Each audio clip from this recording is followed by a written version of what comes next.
The year's 321. Humanity has long since moved to the stars, entering an interstellar era where ordinary humans coexist with beastmen and other alien races. With the human population dwindling, federal law mandates that all pure-blooded human women must marry before their 20th birthday. Otherwise, a spouse will be assigned to them. Today was supposed to be the landmark union between the Huo Corporation and the Sioux Corporation of the 3rd District. But as the wedding ceremony drew near, the groom was still nowhere to be found. Swan's mother was pacing frantically. "Wan, the ceremony is about to start. Have you been able to reach Ho Yi Chang yet?" Swan's eyes darkened. She had a bad feeling about this.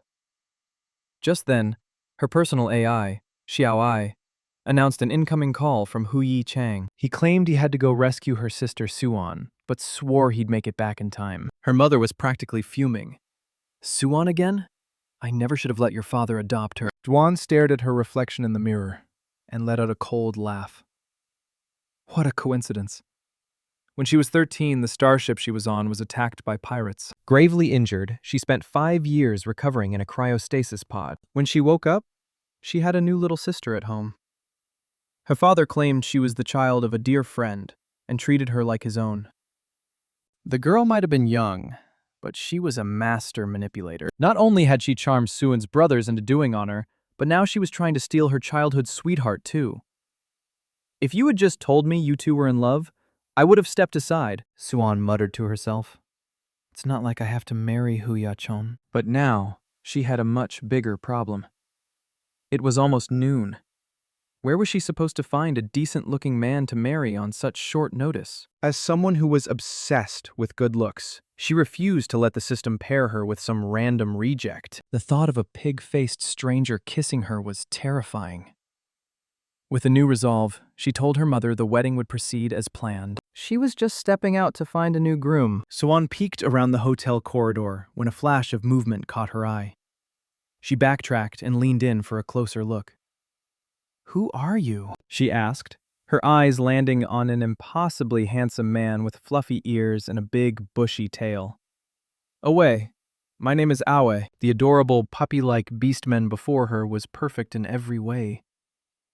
What a shame. She thought he was probably maybe underage, but her priority right now was finding a man to marry. Suan gathered her dress to leave, but Away tugged on the hem, looking up at her with pleading eyes. "Where are you going?" She instinctively ruffled his fluffy hair. "Big sister has to go find a man to marry. I'll come back and play with you later." "Okay." "No, don't go, please." Ai's big, teary eyes were full of hope. Suan sighed softly. "It's a shame you're not an adult yet. Otherwise, I could have asked you to help me out." Aj's face lit up. "I am an adult," he said excitedly. She couldn't help but laugh. "You're cute, but are you pulling my leg?" "Fine, show me your terminal. If you're really an adult, you can help me out." Awa obediently held out his wrist. His terminal was heavily damaged, but the marriage application button was still glowing. Swan hesitated.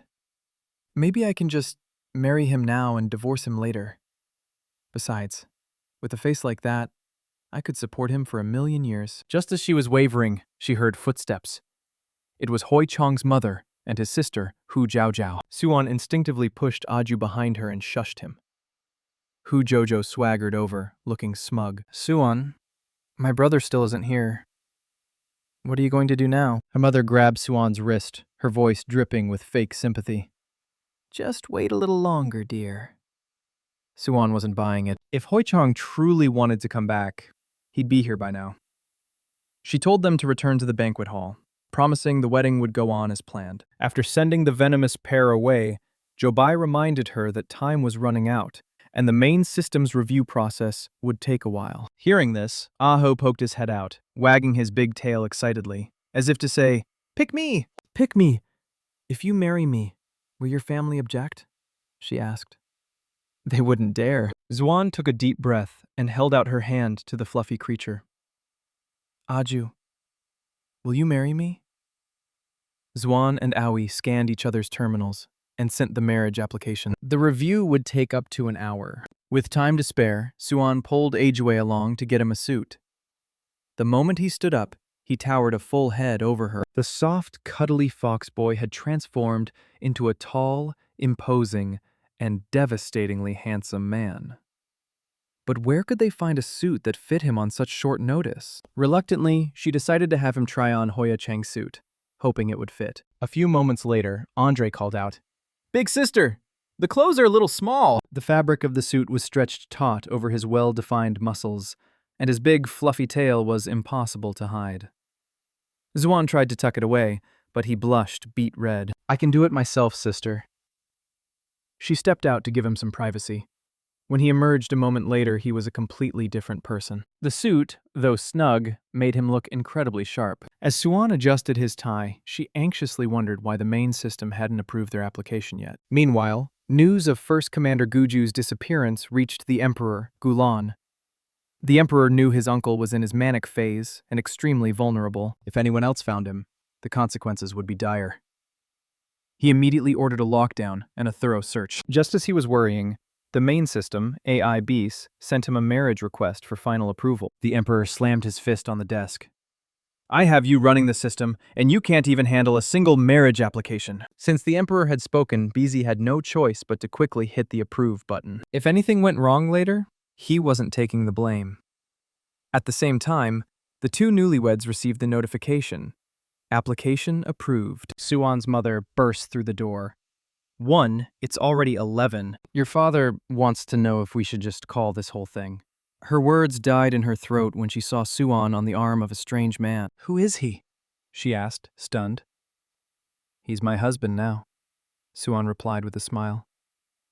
Her mother's jaw dropped. Suan didn't have time to explain. She grabbed Audrey's hand, ready to get the ceremony over with. But she noticed he felt feverish and seemed unwell. Her mother immediately realized what was happening. It must be his manic phase. Suan didn't understand. Xiao Ai explained that because beastmen were a throwback to a more primitive ancestry, they went through an annual manic phase after reaching adulthood. During this period, they became emotionally unstable and desperately craved security. Afterward, their memories of the phase would be hazy.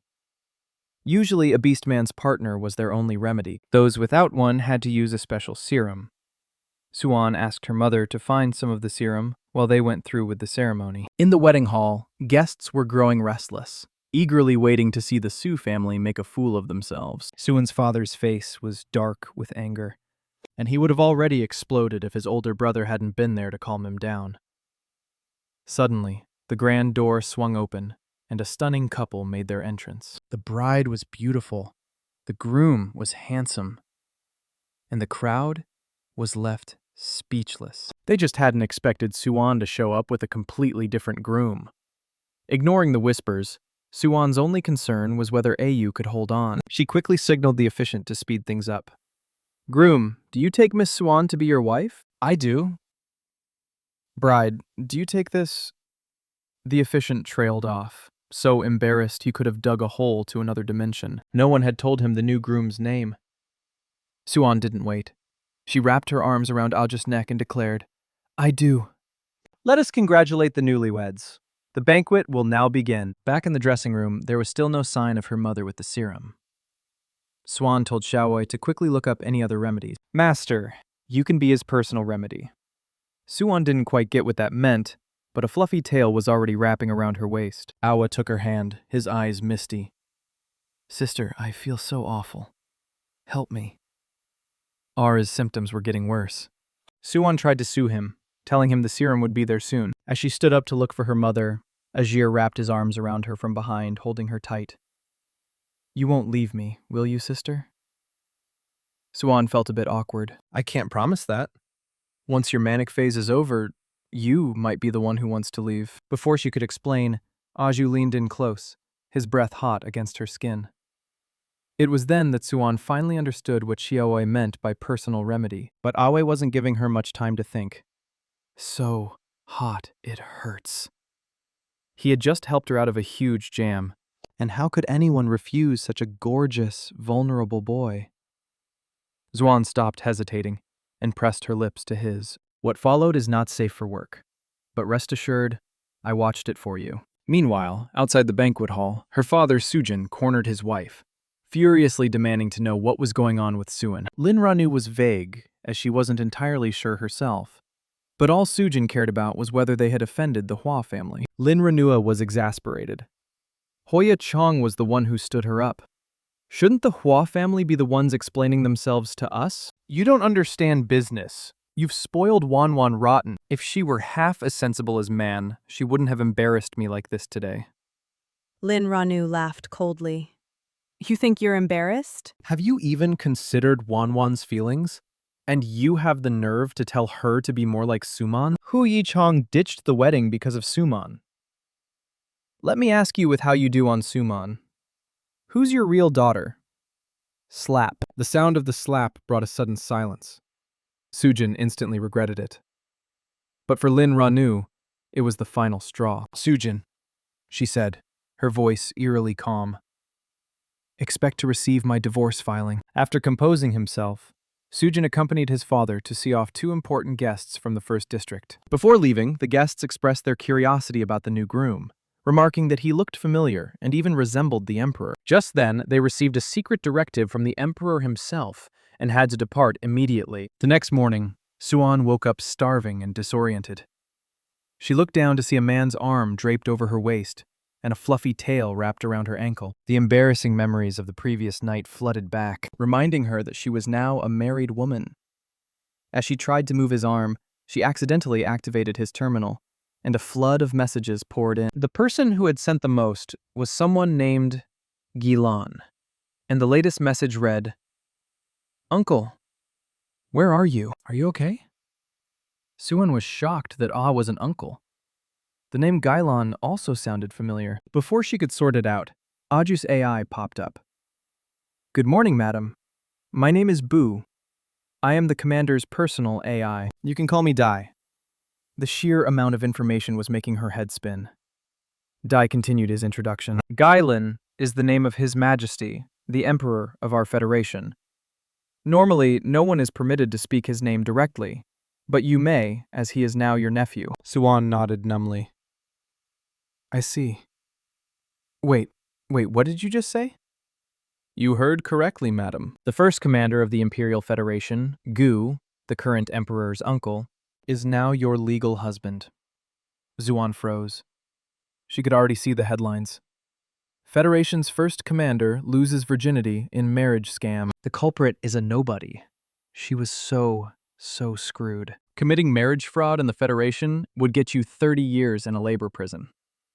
Panicked, she scrambled out of bed and ran. Suwan couldn't believe that the soft, cuddly fox boy Adue was actually the cold, ruthless imperial god of war, Guju. Her mind was buzzing. Linu explained that she had been so angry the night before that she had forgotten to bring the serum, then tearfully described how Su Zhen had slapped her. Xuan's heart ached for her mother. She comforted her, then joked, "Next time he dares to hit you, we'll take a mech and slap him back." The vivid image made her mother laugh through her tears. After calming down, Lin Reinu asked who the groom from yesterday really was. His AI says he's the first commander, Guj. Lin Ranus' jaw dropped. Then, Juan, how could you still? Suan was kicking herself. She had just picked up a random cute boy. Who would have thought he was the biggest deal in the galaxy? She'd run for it while he was still asleep. Lin Ran immediately realized the gravity of the situation. If the commander found out he'd been used, would he hold a grudge against the Su family? Suddenly, Suan shot up from the sofa. Maybe I should send him a message to apologize. I'll compensate him with whatever he wants. And if he wants a divorce, I'll sign immediately. As much as she'd miss his handsome face, her life was more important. She opened her terminal and started typing. She wrote and deleted the message 99 times, but nothing sounded right. Meanwhile, Ayu woke up to an empty bed. Bai, who reported, "Madam has already left. However, she's trying to send you a message. She's been editing it for a while now." Ayu waited expectantly, hoping for a heartfelt essay, but after a long time, not even a single punctuation mark arrived. Bai, who tried to smooth things over. Perhaps Madam is just shy. Tired of waiting, Gay decided to head back to see the Emperor. The moment they met, Gilan expressed his concern for his uncle's well-being. "I'm in perfect health," Guju stated flatly. Gilan breathed a sigh of relief. Guju then requested a connection to the main system, AI Buys, and asked if he was the one who had approved his marriage application. Baiza answered confidently. It was His Majesty who authorized it. Gilan choked, spraying a mouthful of coffee. Biza quickly explained. Last night I did indeed receive Commander Gu's marriage application. I sought your guidance, and you told me to handle it according to protocol. Based on the rules, the commander and the young lady met all the conditions for marriage, so I approved it. It was a masterclass in shifting blame, and Gilan found himself unable to argue. He immediately tried to fix the situation by ordering Bizi to dissolve the marriage. That won't be necessary, Guju interrupted. Gilan's gossip senses were tingling. Don't tell me you're actually happy with this marriage, uncle. Before he could dig for more details, Bu reported, Sir, pirate activity has been detected in the 3rd district. Please proceed immediately. With that, Gay was off again. Gilan found the situation more and more amusing. He was dying to see what kind of woman could make his stoic, old-as-tree uncle finally show a spark of interest. On the other side of the city, Suwon's second brother intercepted her, telling her their grandfather wanted to see her. This is all your fault, he grumbled. Mom and Dad are getting a divorce because of you. Suwon just laughed coldly. And why don't you go blame Hoya Chang and Suman? As they were arguing, the green Teep sister herself, Suman, appeared. Second brother, please don't fight. It's all my fault. Worried about her find injuries, her brother rushed to her side, but Suman's only goal was to get him to leave so she could speak to Suwon alone. The moment he was gone, she turned on the waterworks. Sister, I'm so sorry. I don't expect you to forgive me. I just hope you won't be angry with Brother Hua, okay? She sobbed, looking utterly pitiful. Unfortunately for her, Suwon wasn't buying it. She mimicked Suwon's syrupy tone. Man, do you smell that? Suwon blinked her innocent eyes. Smell what? Suwon leaned in and whispered with a smile. The thick, bitter scent of green tea. Why would I be mad at you? Suwon said sweetly. I should be thanking you. Because Hoi Chong didn't show up, I had to find someone else to marry, and as fate would have it, I met the most handsome and thoughtful man I've ever seen. And it's all thanks to you, my dear sister. The little green tea was completely thrown. Sister, didn't you love Brother Ho the most? You were childhood sweethearts. Besides, if you don't marry him, it will affect the business relationship between our families, won't it? Why would it? You're a Sioux daughter too, man. Man, all you have to do is offer yourself to Ho Yi Chong to repay him for saving your life. That way our families can still be joined by marriage. It's a win-win, isn't it? Suwon's reaction was the complete opposite of what she had expected. She thought Suwon would scream and curse at her, not dismiss it so calmly. Frustrated, the little green tea made an excuse and limped away. Suwon watched her go, clicking her tongue. That's all it takes to break you. A little while later, Suwon entered her grandfather's study. Seeing her alone, he asked, Where's that young man from yesterday? Suwon lied, saying he had urgent business to attend to. She didn't want to deceive her grandfather, but it was best to keep the commander's identity a secret for now. Seeing her hesitation, her grandfather assumed the boy's family wasn't respectable. Suwon froze, unsure how to explain that a single cough from that man could cause the Sioux family empire to collapse. Her grandfather stated confidently, Don't worry, the Sioux family can afford to support him. Grandpa, she thought, you have no idea. Even with all our money, we could never afford to support the first commander of the galaxy. She quickly changed the subject. Grandpa, you wanted to see me? I wanted to discuss the new branch in the 1st District. You and Suman will both be starting at the Imperial University soon, and your father wants Suwon to take over the branch. But I trust you more. After all, the restaurant belongs to the Sioux family. We can't just hand it over to an adopted daughter. Suwon understood. Don't worry, Grandpa. I won't let you down. Leaving her grandfather's study, she felt a weight lift from her shoulders. Her father may have been biased, but at least her grandfather was on her side. With the university semester and the new restaurant branch starting soon, things were about to get busy. Just then, her terminal buzzed with a call from Hu Yang. She angrily declined it, but he immediately started spamming her with messages. Finally, she gave in and answered. The jerk had the nerve to ask her why she had married someone else. The girl laughed in disbelief. You're asking me why I got married? I know you had your reasons. And it was my fault for not making it back. Divorce him. Don't mind. Well, I mind you, Boy Chong. Have you no shame? You were the one who ran off. You were the one who humiliated me, and now you have the gall to question me? Go marry Suman if you want. Just stop making me sick. She hung up, but a second later her terminal rang again. Well, Yi-chong, are you ever going to give up? You ditched me for Suman, and now you're crawling back to me. Do you want to marry us both? The other end was silent. Then a deep masculine voice came through. Who wants to marry two people? Zuan froze. She looked at the screen and realized the call wasn't from her ex. It was from her husband, the first commander. When Suan realized who was on the line, her soul nearly left her body. All he did was say his name. But the fierce woman from moments before instantly turned into a meek little rabbit. He was, after all, gay, the first commander, a man you did not want to cross. All she could do was apologize, over and over, promising to compensate him in any way she could after the divorce. But Guju simply hung up without another word. She quickly sent him a message, only to receive a 3-word reply. Let's meet. Suan felt like her life was over. It was the interstellar age. Why did they have to meet in person? Weren't messages or holograms more efficient? She sent him a dozen more messages, but they all went unanswered. The thought of meeting her stranger husband kept her up all night. The next morning, her dear father, Sujin, came to scold her for not forgiving Hoya Chong. Sujin had always favored Suan, so Suan decided to fight fire with fire, adopting Suan's innocent green tea persona. Dad, you've misunderstood me. Can't you see that Man and Hoi Chong are in love? Married someone else to give them my blessing. Sujin was stunned.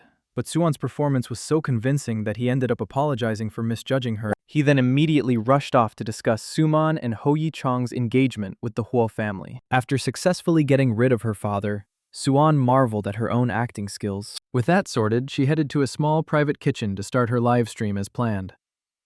It turned out Suan was a famous food blogger with tens of millions of followers. She always used a voice modulator and never showed her face, so her fans affectionately called her Chef God. Today, she was going to prepare a long-lost classic, sweet and sour, squirrel-shaped mandarin fish. Meanwhile, Guj was trying to work, but his AI Dai was drooling over the live stream. Annoyed by the slurping sounds, Gui ordered it to go on mute or face a forced shutdown.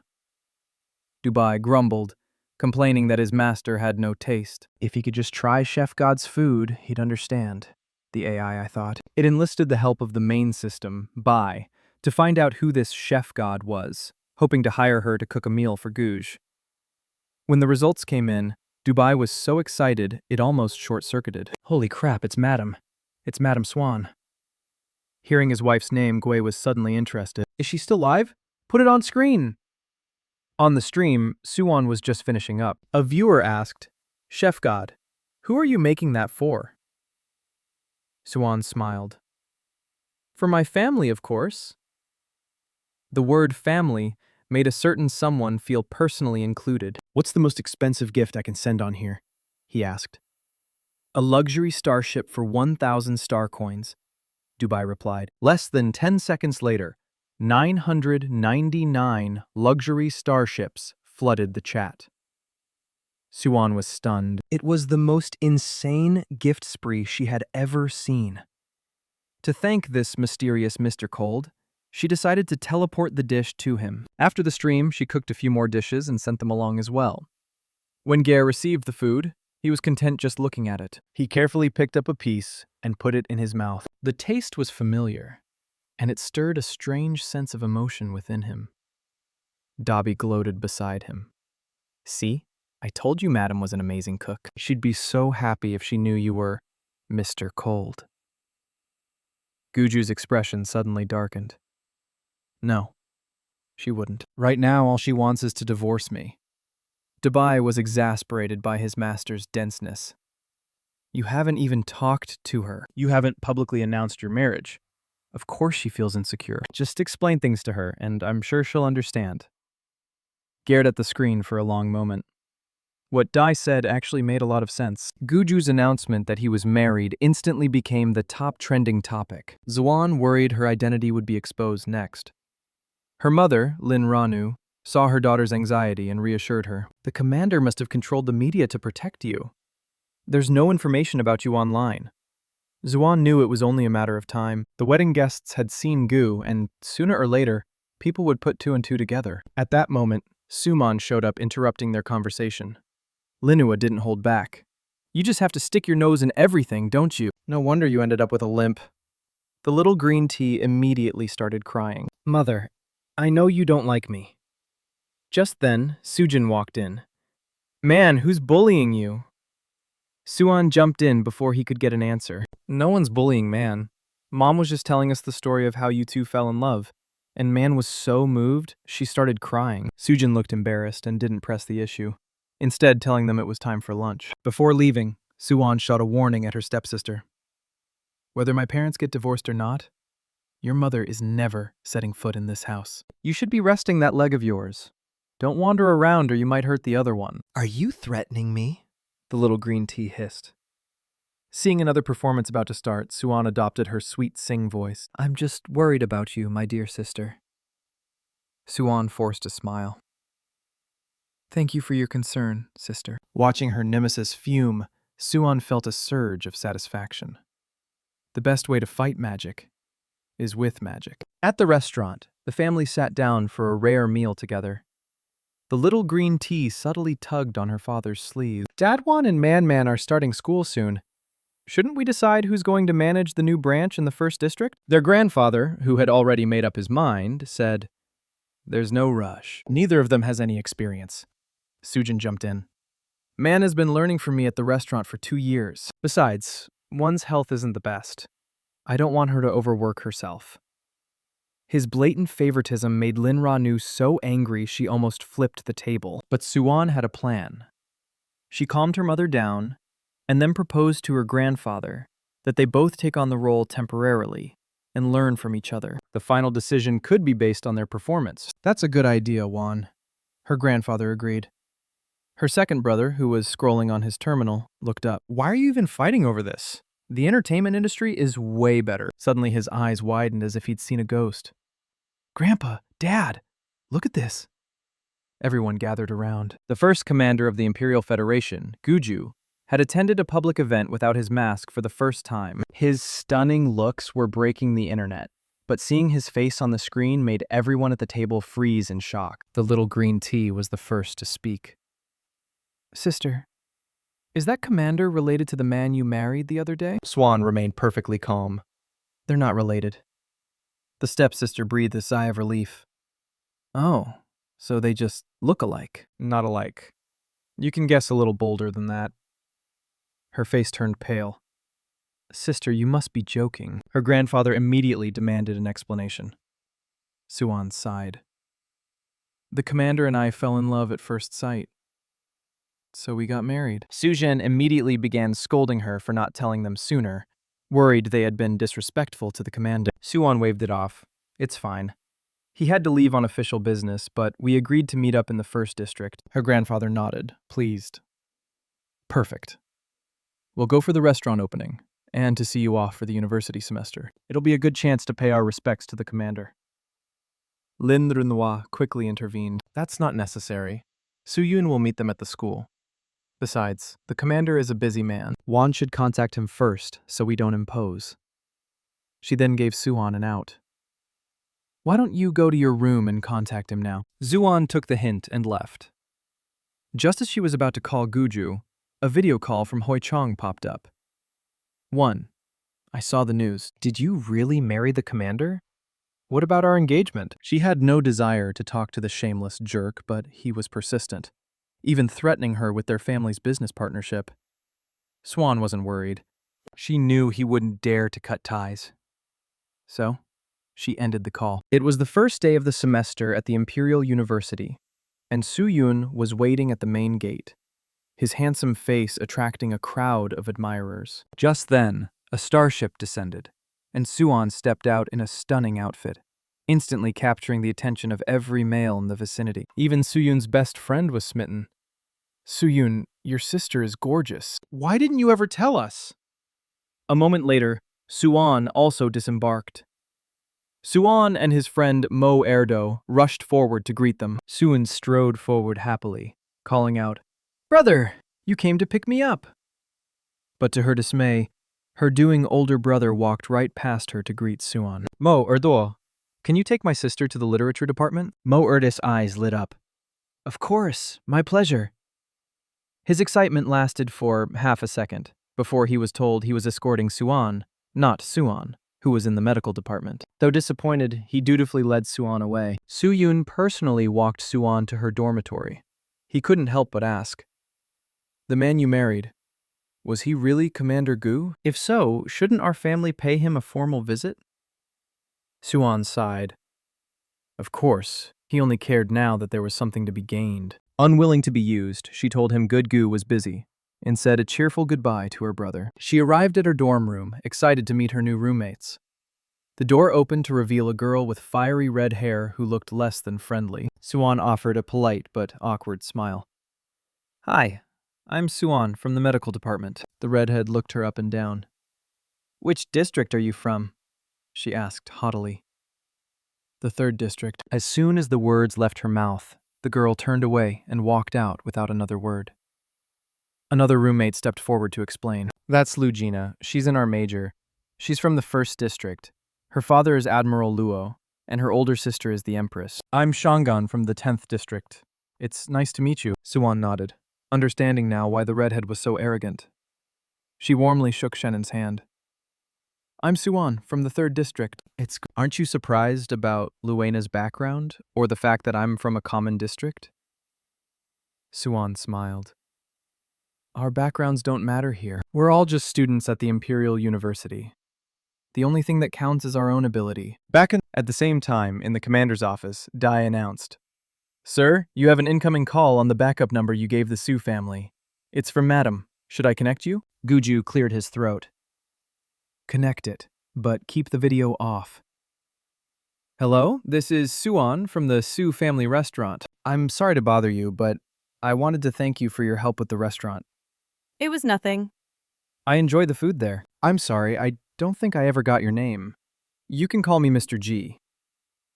Her grandfather had mentioned this benefactor worked in the Imperial Palace, so Swan took a chance. "Mr. G, do you happen to know Commander Gu?" Little did she know this powerful figure was none other than her scam husband Gui, and he was more than happy to help, even telling a few white lies just to keep her on the line. Dubai was convinced the first commander of the galaxy was hopelessly in love. The next day was the opening ceremony for new students at the Imperial University. Zuan ran into her slimy ex-fiancé, Hoya Chang, who immediately tried to cozy up to her. "You're in my way," a sharp voice cut in. The red-haired girl, Lugina, looked up at him impatiently. "This is my seat. Who are you?" "I've been watching you sneak around for a while now. Are you a thief? This is the women's section. Are you a woman?" Ho Yi-chong was left speechless and slunk away in defeat. Swan thanked Luha for stepping in, but the haughty girl just shrugged it off. Soon, the three of them, the beautiful Ares, the royal adjacent hothead, and the girl from the common district, became the subject of intense gossip. The really pretty one is Su Huan from the Su family. The redhead is Luina, the Empress's sister, and there's one from the common districts. What a shame. Zuan glanced at Shangan, who was nervously biting her lip. She took her hand to distract her. "And I was thinking of setting up a small kitchen in the corner of our dorm's living room. Would you mind?" Shannon's eyes lit up. "That's amazing. You can cook." Luigina, however, was skeptical. "Can you actually cook?" she challenged. "If it tastes bad, you're tearing it down." Suddenly, the auditorium erupted in a frenzy of whispers and gasps. A man was walking onto the stage, and his impossibly handsome face had every girl in the room swooning. Everyone except for Suan, who felt her blood run cold. Gui. What is he doing here? She was instantly reminded of that night and wanted to crawl into a hole. There are so many people here, she told herself. He won't see me. But just as she looked up, her eyes met his. Suan wanted to disappear. A moment later, a message appeared on her terminal. It was from Gui, asking her to meet him. She knew it was probably about the divorce, and she just prayed she wasn't about to get sentenced to 30 years of hard labor. When the ceremony finally ended, Suan walked with a heavy heart to the designated meeting place. Commander Gu, I'm coming in. She found him asleep, transformed into his half-beast man state. He looked fluffy, soft, and completely different from the cold commander she knew. She was mesmerized, especially by his big furry ears. She was tempted to give them a little scratch while he was asleep. But just then, he opened his eyes. Her heart nearly leaped out of her chest. Commander Gu, you're awake. He could see she was scared of him. She quickly waved her hands. Not scared, just respectful. She found a seat, and after a long silence, Guju finally spoke. Were you this respectful when I was in my manic phase? He had to bring that up. Zuan panicked, thinking he was about to punish her for what happened. The memory of that night was embarrassing, but she knew she had to face it head-on. Do you not remember what happened? She asked tentatively. I only remember you asking me to marry you. Her heart skipped a beat. Commander Gu, are you here to discuss the divorce? He looked up, his gaze sharp. Who said anything about a divorce? Suan was stunned. You're not? He shook his head. We're not getting a divorce. So, you mean we're staying married? Guji frowned slightly and let out a quiet, clearly a little annoyed. Just then, his terminal beeped. Dubai reminded him that his meeting with the Emperor was about to start. Suan saw her chance to escape and stood up. You're coming with me, he said, stopping her. Her eyes widened. What? Zealand said he's never met you. This is a good chance for him to give you a red envelope. Suan was speechless again. Do I look like I need a red envelope? Soon they arrived at the Imperial Palace. It was her first time inside, and she felt like a nervous bride meeting the in-laws. She leaned close to Gougier and whispered, If the Emperor asks how we got married, what should I say? Tell him the truth, he replied coolly, that I was scared of getting a husband assigned to me. So I grabbed the first handsome guy I saw and forced him to marry me because I fell in love at first sight, she blurted out. He winced slightly. Just the last part. The moment they entered the main hall, they were greeted by the Emperor, Guilon, and the Empress, Lumana. Seeing Swan in her university uniform, Guilon asked, Did you two just come from the university? Call her auntie. Guju said, dead serious. Guilon stared at the beautiful 20-something girl in front of him, completely unable to form the word. Swan was dying of embarrassment. Seeing the Emperor's stunned expression, she tugged on Guy's sleeve. The cold commander glanced down at her small gesture, as if to ask, What's wrong? Thankfully, the gentle Empress Lumina stepped in and took Suan's hand, striking up a cheerful conversation that instantly diffused the awkward tension. Meanwhile, Gujay shot a cold look at his nephew. Aren't you forgetting something? No. The look in Guj's eyes made him quickly reconsider. He suddenly remembered and had a servant bring over a blue gift box. Little auntie, this is a welcome gift from us. The box was sparkling, and Suan glanced at Gudre before accepting. When he nodded, she took it, feeling like a little kid who needed permission to take a piece of candy. Goa told her to open it. Inside was a small, palm-sized mechanical button. What is this? She asked. It's the controller for a private, top-of-the-line starship. It has the royal family's insignia, so no one will ever dare to stop you. Her eyes lit up. Wow, can I travel the universe in it? You can. My brother and his wife took a trip for a few years, but I'm busy lately. Suan was speechless. Are you talking to yourself, Commander? I didn't say I wanted to go with you. The Emperor and Empress watched them from the side, silently enjoying the show. A little while later, Guji and Suan left the palace. Suddenly, she felt something warm wrap around her waist. She looked down and saw a very familiar, fluffy tail. Commander, what are you? The man's beautiful eyes seemed to be covered in a layer of mist. Manic phase. he whispered. Suwon was confused. Didn't you already have yours this year? Guo suddenly stumbled and she quickly caught him. Dubai, she yelled. Your master is in this state? And you're just going to play dead? I'm not, madam. I swear, the AI cried. My master isn't like other beastmen. He has a manic phase almost every month, and the special serum doesn't work on him anymore. Suwon's head started to spin. She had a very bad feeling about this. Ever since Suwon had taken on that role, all other serums had become ineffective for him. This made her wonder. Was the reason Guai didn't want a divorce because he intended to use her as a long-term cure? For now, though, her priority was getting the weakened Guji home. They soon arrived at his residence, a place that was as vast as it was cold and empty. Seeing the lonely mansion, Suwon felt an unexpected pang of pity. He was the god of war, second only to the emperor, yet he lived all by himself in such a desolate place. He helped the frail Ah onto the sofa, but the next second, he pulled her onto his lap, his misty eyes locked onto hers, as he gently cupped her face and leaned in for a kiss, his fluffy ears trembling with emotion. Suddenly he pulled back, his eyes welling up with tears as he begged her not to leave. Suwon gently wiped a tear from the corner of his eye. I won't leave. Don't cry. If anyone saw this, they'd think I was bullying you. Took the opportunity to be clingy, then kiss me again. She was powerless against the soft, adorable Adue, and leaned in to kiss him again. The air grew thick with tension. This time things moved even faster than before, so we'll just skip ahead to avoid any motion sickness. The next morning, Suwon woke up sore all over. Xiaowei chirped. Master, it's 8:15. You have 15 minutes until class. If you don't get up now, you'll be late and lose academic points. Suwon silently cursed Gue for being even more relentless this time. He was practically inhuman. Just then, Ao woke up. Perhaps feeling guilty about the previous night, he had Dubai fly her back to the university. Thankfully, the AI got her to the classroom just in time. After thanking Dubai, she hurried inside, only to be blocked by her green teep sister, Suman. Sister, you're finally back. I went to your dorm last night, but you weren't there. I was starting to think. Suman trailed off meaningfully.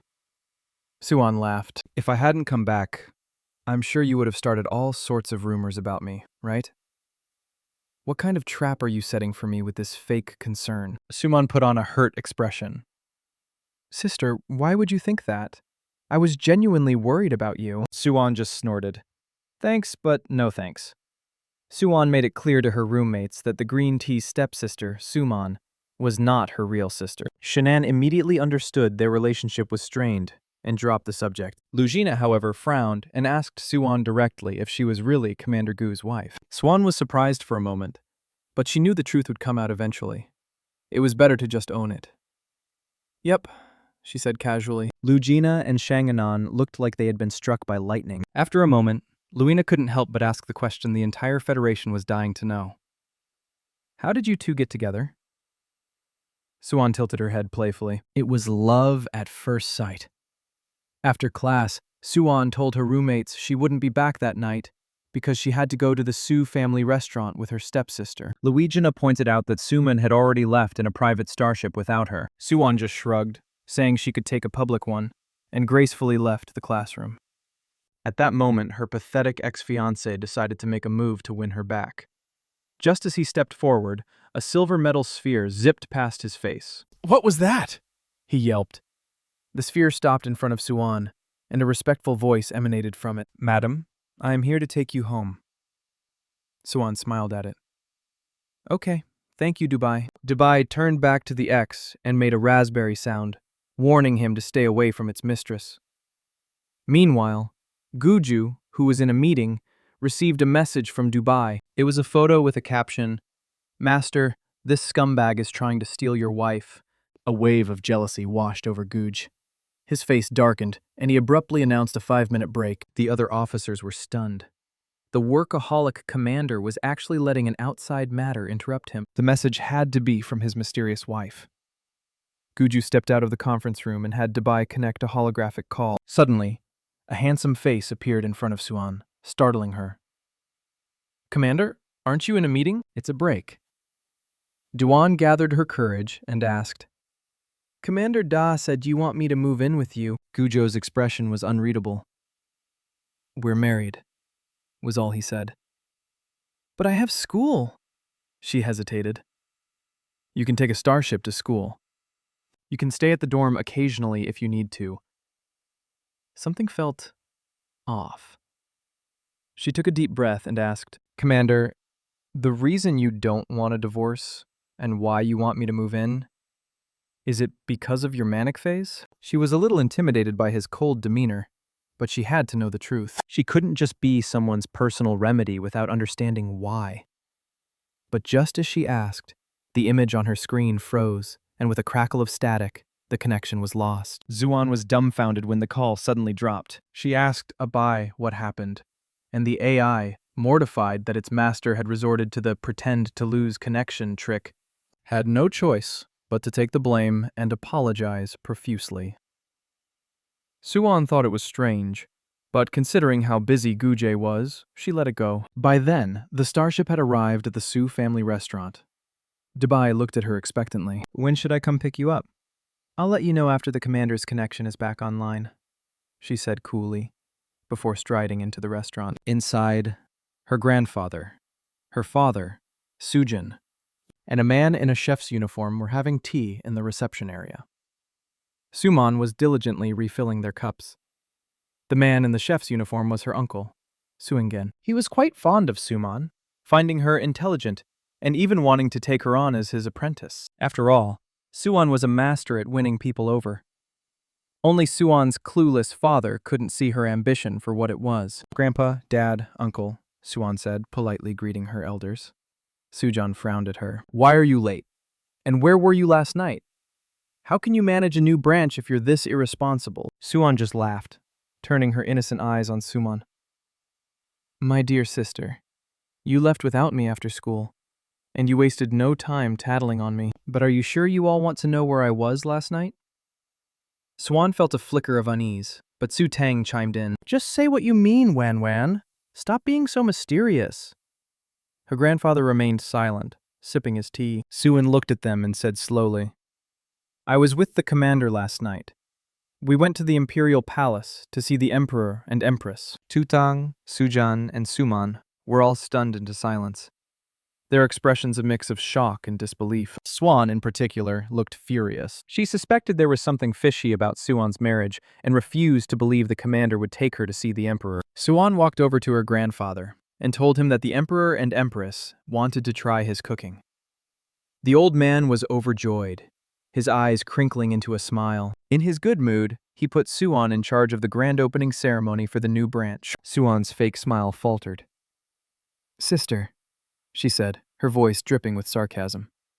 If you're hosting the opening, will your husband be there? Su wit her gaze and scoffed. Man, why are you so interested in my husband? Meanwhile, Gui finished his meeting for the day and finally remembered the wife he had abruptly hung up on. Dai awkwardly relayed her message. Madam said, You can't come get her until you answer her call. Guj frowned slightly. He truly didn't understand why Suan was so reluctant to move in. Dai was about to have an aneurysm. My dear master, Madam thinks you only want to stay married because she's your personal remedy. You have to explain it to her so she doesn't misunderstand. Guju's expression grew even colder. Dabe suggested he asked the more experienced emperor for advice. Guje just glared. The AI quickly changed tactics, making something up on the spot. Master, you don't have to ask about yourself. Just say you have a friend who's fighting with his wife and she won't come home. Ask him what to do in that situation. Following Dubai's advice, Guj sent a message to Guilan. The emperor read it and immediately understood his uncle was having problems with his new wife. Winning over a woman? Easy, he replied. Send flowers, clothes, jewelry. If all else fails, just kiss her. Gusha read the message and his face darkened. Now she had to research the consumer habits and tastes of the first district to set the menu prices. Suan approached with a fake smile, asking if she needed any help. Suan flatly refused and closed her terminal. She looked up at her stepsister and warned her that if she was going to spy or scheme, She threatened, confident that she was the better choice to manage the new branch. You've spent years in a nutrient pod, or sick at home. You have no idea how much I've worked for this. Suan, are you getting impatient? The comet hit its mark and Suman's smile froze. Who told you that? Suan had already investigated everything. Suman's mother, Dewey, was her father's first love. Years later, she ended up in an interstellar prison with a young daughter.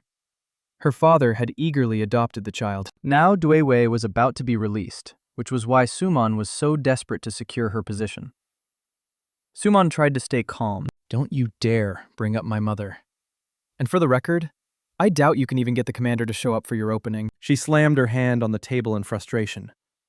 Dad wanted me to marry Brother Huo, but I refused, and like him, I was just using him to get to you.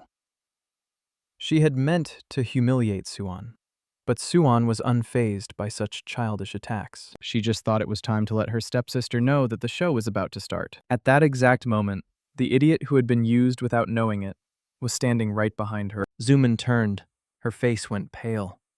But she quickly recovered, grabbing Hui Cheng's arm and cooing, "Brother Huo, you're here! Why didn't you tell me?" Ho Yicheng pulled his arm away, his eyes fixed on her. Men, what really happened with the starship that day? Suman was speechless. I always thought of you as my little sister, he said, his voice full of disappointment. You knew I loved Wanwan, so why would you do something like that? Her heart sank. He had heard everything. Swan had no interest in watching Hui Cheng and Swan's drama. She started to leave, but Hui Cheng blocked her path, shamelessly begging her to take him back. He shoved a bouquet of flowers into her hands. One, I truly love you. It's always been you. Sumin tricked me. I thought you understood. His words made her feel sick, and she slapped the flowers out of his hands. She knew he was only graveling because of his family's business interests. I don't want to understand you, she sneered. The only person I need to understand is my husband. Isn't that right, Commander Gu?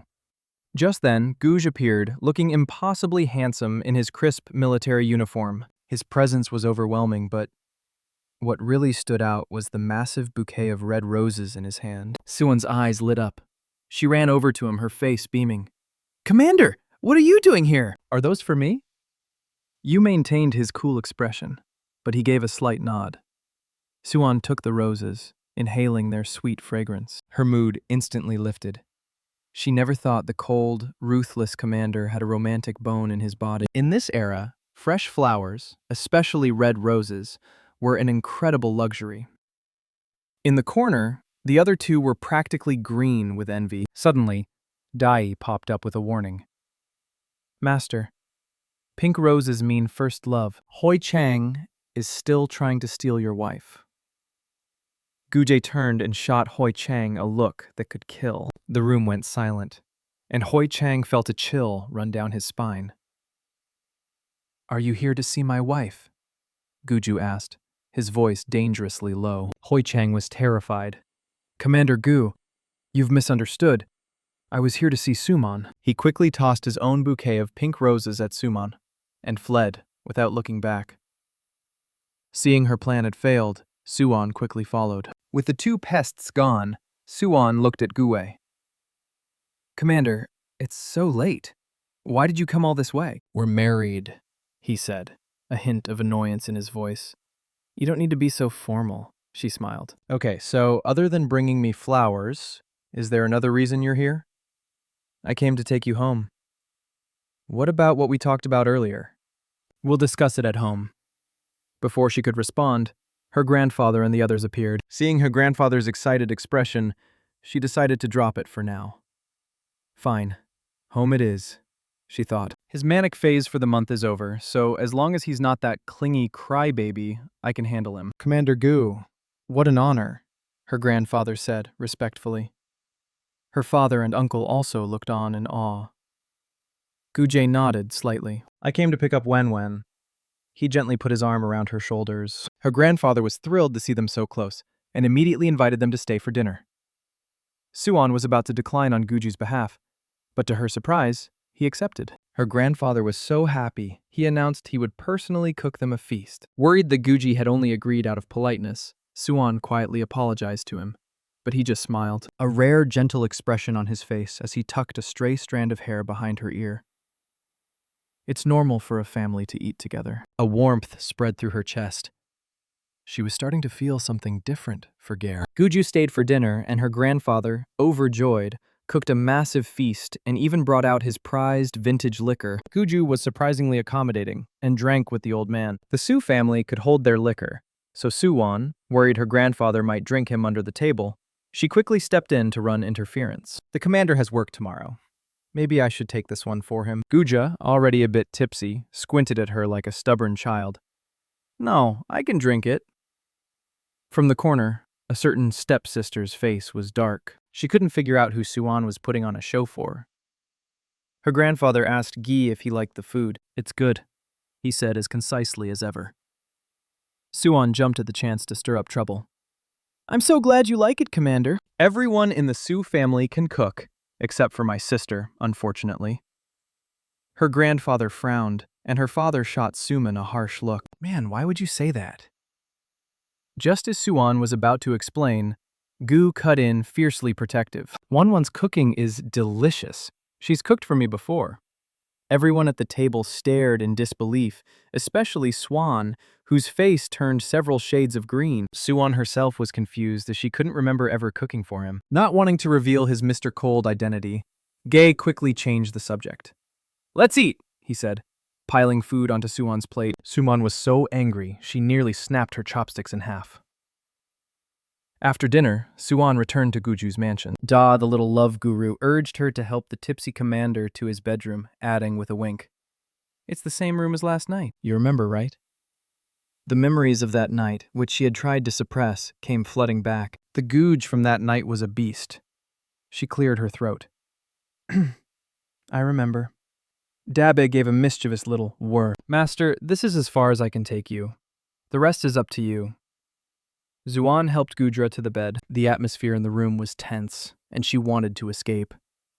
Commander Gu, I'll go make you some soup to help with the hangover. But as she turned to leave, he grabbed her wrist and pulled her down in front of him. The smell of liquor on his breath was intoxicating, and her face flushed red. Before she could react, his cool fingers traced her lips. His eyes were hazy from the alcohol. Why don't you call me Awa anymore? Sister, why don't you call me Ao anymore? Suan was both surprised and flustered. Weren't beastmen supposed to forget everything that happened during their manic phase? How could he remember? A flash of embarrassing memories crossed her mind, and she instinctively pushed him away, quickly, promising to call him Age in private. She tried to use the hangover soup as an excuse to escape the awkward situation, but he pulled her back with surprising strength.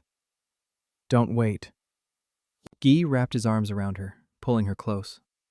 Sometime during their conversation, he had transformed into his half-beastman state. His large ears twitched, like he was asking for affection, and his big, fluffy tail had already wrapped itself around her waist. He looked at her with misty, pleading eyes. Juan, do you hate me? Of course I don't hate you, she said, shaking her head. She genuinely liked Ao. Her decision to marry him really had been love at first sight. And while the cold Commander Gu was intimidating, she knew that intensity came from years of fighting on the battlefield to protect the Federation. How could she hate him for that?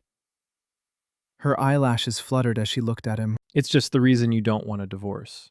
Is it because you can't use the serum for your manic phase anymore? Gujay just looked at her silently.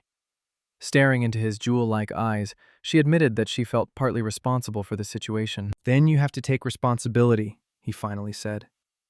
Why me? Because you were the one who chose me. Suan fell silent.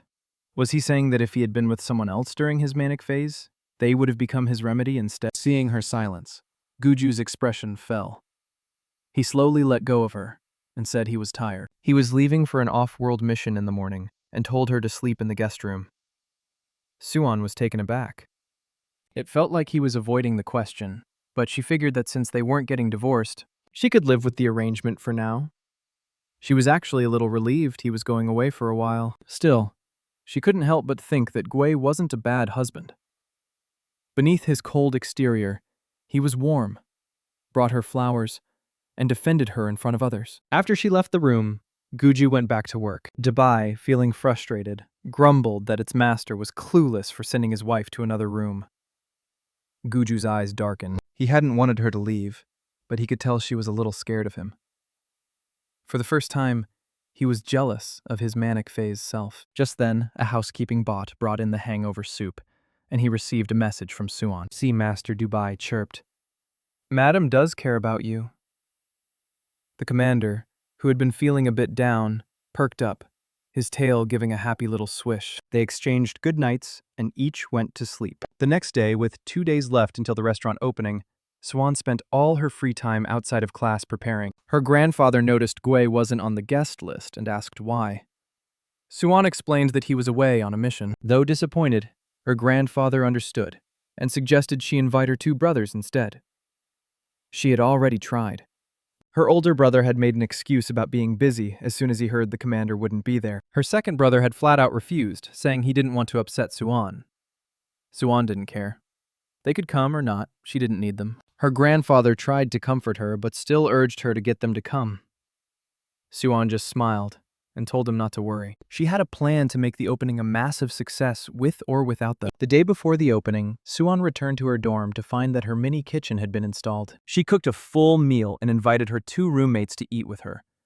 Her 2 roommates raved about the food. Shan, who had never had stir-fried dishes before, was practically moved to tears. Seeing how much they enjoyed it, Suan promised to cook for them more often and invited them to the grand opening in 2 days, telling them to bring friends and that it was all on her. Luina immediately messaged her sister, the Empress.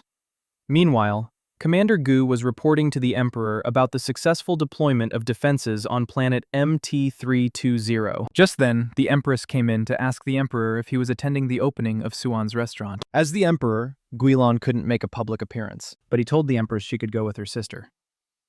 On the other end of the line, Gudre's face went black. Before Guilon could ask what was wrong, he had ended the call.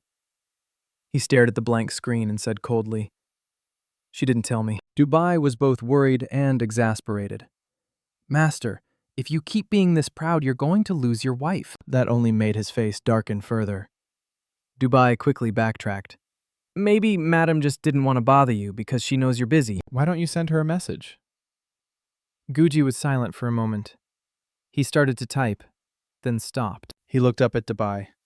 "Get my adjutant Louis in here." "Yes, sir." Back in the dorm, the girl on everyone's mind let out a big sneeze. Luja grinned. "The commander must be thinking about you." Suan waved it off. "He's too busy. It's definitely not him." A moment later, Luya got a reply from her sister. She could attend the opening, but they had to be discreet. Suan assured her she would arrange a private room and a VIP entrance. Hearing that the Empress would be there, Shan grew nervous. Maybe I shouldn't go. You're my friend," Legina cut in. "Don't be a coward." Suan also encouraged her. "And you're amazing. Besides, the Empress is a very kind person." Finally, with her friend's support, Shan agreed to go. The next day was the opening, and Suan confidently told her mother everything was ready. But Lin Ranua was still worried, because she had heard her 2 sons weren't coming. Suan, however, didn't care. They were never part of her plan anyway. Lin Renu sighed, wondering if her sons had been found in a dumpster. Big brother was never interested in the restaurant business, and second brother is just a fool being used by Suman, Suan said, comforting her mother. The reason Suman is so desperate is because her mother, Dweewi, is about to be released from prison. Linu was shocked. She had thought Dweewi was sentenced to 30 years. Suan didn't know the details, but she knew the mother-daughter duo was after her father's restaurant. Lin Ranua knew her husband had never gotten over Dweewi, which was why he spoiled Suan. She suspected they might get back together. Suan told her mother that if she wasn't ready to let go of her father, she would take care of the 2 schemers herself. Lin Ranu smiled. "Sweetie, there's no point in holding on to a man who doesn't love you. I stayed in this marriage to see where his heart truly lies. If it's not with me, I'll walk away." Suan supported her mother's decision completely. As long as she was happy, Suan would even help her find a new husband. Seeing how late it was, Lin Ranua told Suan to get some rest. "Okay, I will," she replied. But before bed, she had one more important thing to do. Just moments earlier, Dai had reported to Guy that his wife was home and busy in the kitchen. Eager to see her, Guhi ordered the AI to switch to the house cameras, warning it not to let her notice. On the screen, Suan was completely focused, preparing one delicious dish after another. An hour later, she finished recording her cooking segment and prepping the food for the next day. To cover her tracks, she had Xiao delete all the logs, and then carefully packaged the dishes in the fridge. Finally, she headed to the bathroom for a relaxing shower. In the steamy room, she untied her ponytail. Letting her long hair cascade down her back, she slowly began to unbutton her shirt. But just as her bare back was about to be revealed, she paused, pulling her shirt closed and looking over her shoulder with a confused expression. "Why do I feel like someone is watching me?" she thought. At the exact same moment, Gui yelled, "Dabai, cut the feed!" The AI couldn't help but tease him. "You don't have to be so guilty, master. It's not like Madam would know. Do you want to be shut down again?" Guy warned. Dai panicked and quickly made an excuse to flee from its sundry master. Alone with his thoughts, Gudre couldn't get the image of Suan unbuttoning her shirt out of his head, and the fluffy ears on his head twitched. The next day, the first district branch of the Su family restaurant opened to great fanfare. Thanks to excellent publicity, the place was packed. Suan was personally greeting guests, while her grandfather chatted with some important figures. "Old Su, your granddaughter is as capable as she is beautiful," one of them remarked. Her grandfather just smiled, humbly. "She still has a lot to learn. And she just got married, you know?" At the mention of her marriage, their curiosity was piqued. Her grandfather cleverly deflected their questions. "Her husband prefers to keep a low profile." They nodded, though it was unclear if they believed him. Of course, of course." Just then, her Uncle Sung stormed over to her, his face red with anger. "Why did you change the main course I spent so much time preparing?" Suan remained calm. "I tried to discuss the menu with you, Uncle, but you always ignored me. I assumed that meant I had full authority." Swang was left speechless and could only storm away in frustration. The surrounding guests who had witnessed the exchange began to whisper amongst themselves, their words full of disdain for Suan. Swang, meanwhile, was eagerly waiting for her to fail publicly. In a corner, a certain green Teep sister watched the scene unfold with a smirk. "Is that all you've got, Suan?" she thought. "Just wait. You'll be handing over management of this restaurant to me soon enough." In a classic-style private room on the second floor, the Empress and her sister Lu Jina watched everything happening in the main hall through a holographic screen. Seeing Suan being questioned and doubted, they both felt it was unfair, and the Empress was ready to step in and defend her new aunt-in-law at a moment's notice. Seeing that most of the guests had arrived, Suan gave a subtle signal to her AI, Xiao Ai, to begin serving the main course. Instantly, a massive projection screen materialized in the middle of the hall, and a pair of exquisitely beautiful hands appeared before the crowd. At the same time, a young man's clear, magnetic voice rang out. "Hello, everyone. I am the chef god." The announcement sent a shockwave through the entire restaurant. Gasps of disbelief rippled through the crowd. Oh my God, the Su family restaurant actually managed to invite the chef god. He's the most skilled chef in the entire federation. At the main table, an old man in blue robes was equally stunned. "Brother Su, your granddaughter is truly incredible. How did she get him to show up?" Grandpa Su was beaming with pride, though he tried to sound humble. "This kid is full of surprises. I had no idea she had invited the chef god." In the corner, Suman, who had been eagerly awaiting Suan's failure, felt the color drain from her face. How is this possible? How could she possibly know the chef god? To celebrate the restaurant's opening, the chef god had chosen several rare dishes from the legendary Manchu Han Imperial Feast, and these dishes would serve as the main course for the day. Grandpa Su was stunned. He never imagined this young chef knew how to prepare the long-lost feast. The man in blue immediately asked Grandpa Su for an introduction, and though the old man managed to agree, his heart sank.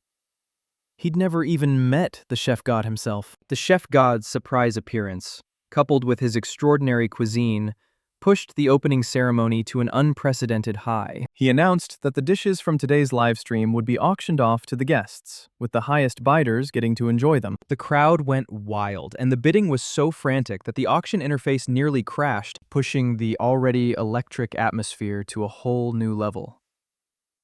The Chef God streaming platform had also requested to simulcast the event, which Suan immediately approved, knowing it would benefit the restaurant. In an instant, reservations for the Su family restaurant skyrocketed, booking them solid for the next 3 months, and news of the opening shot to the top of the trending lists. Suan mentally high-fived herself.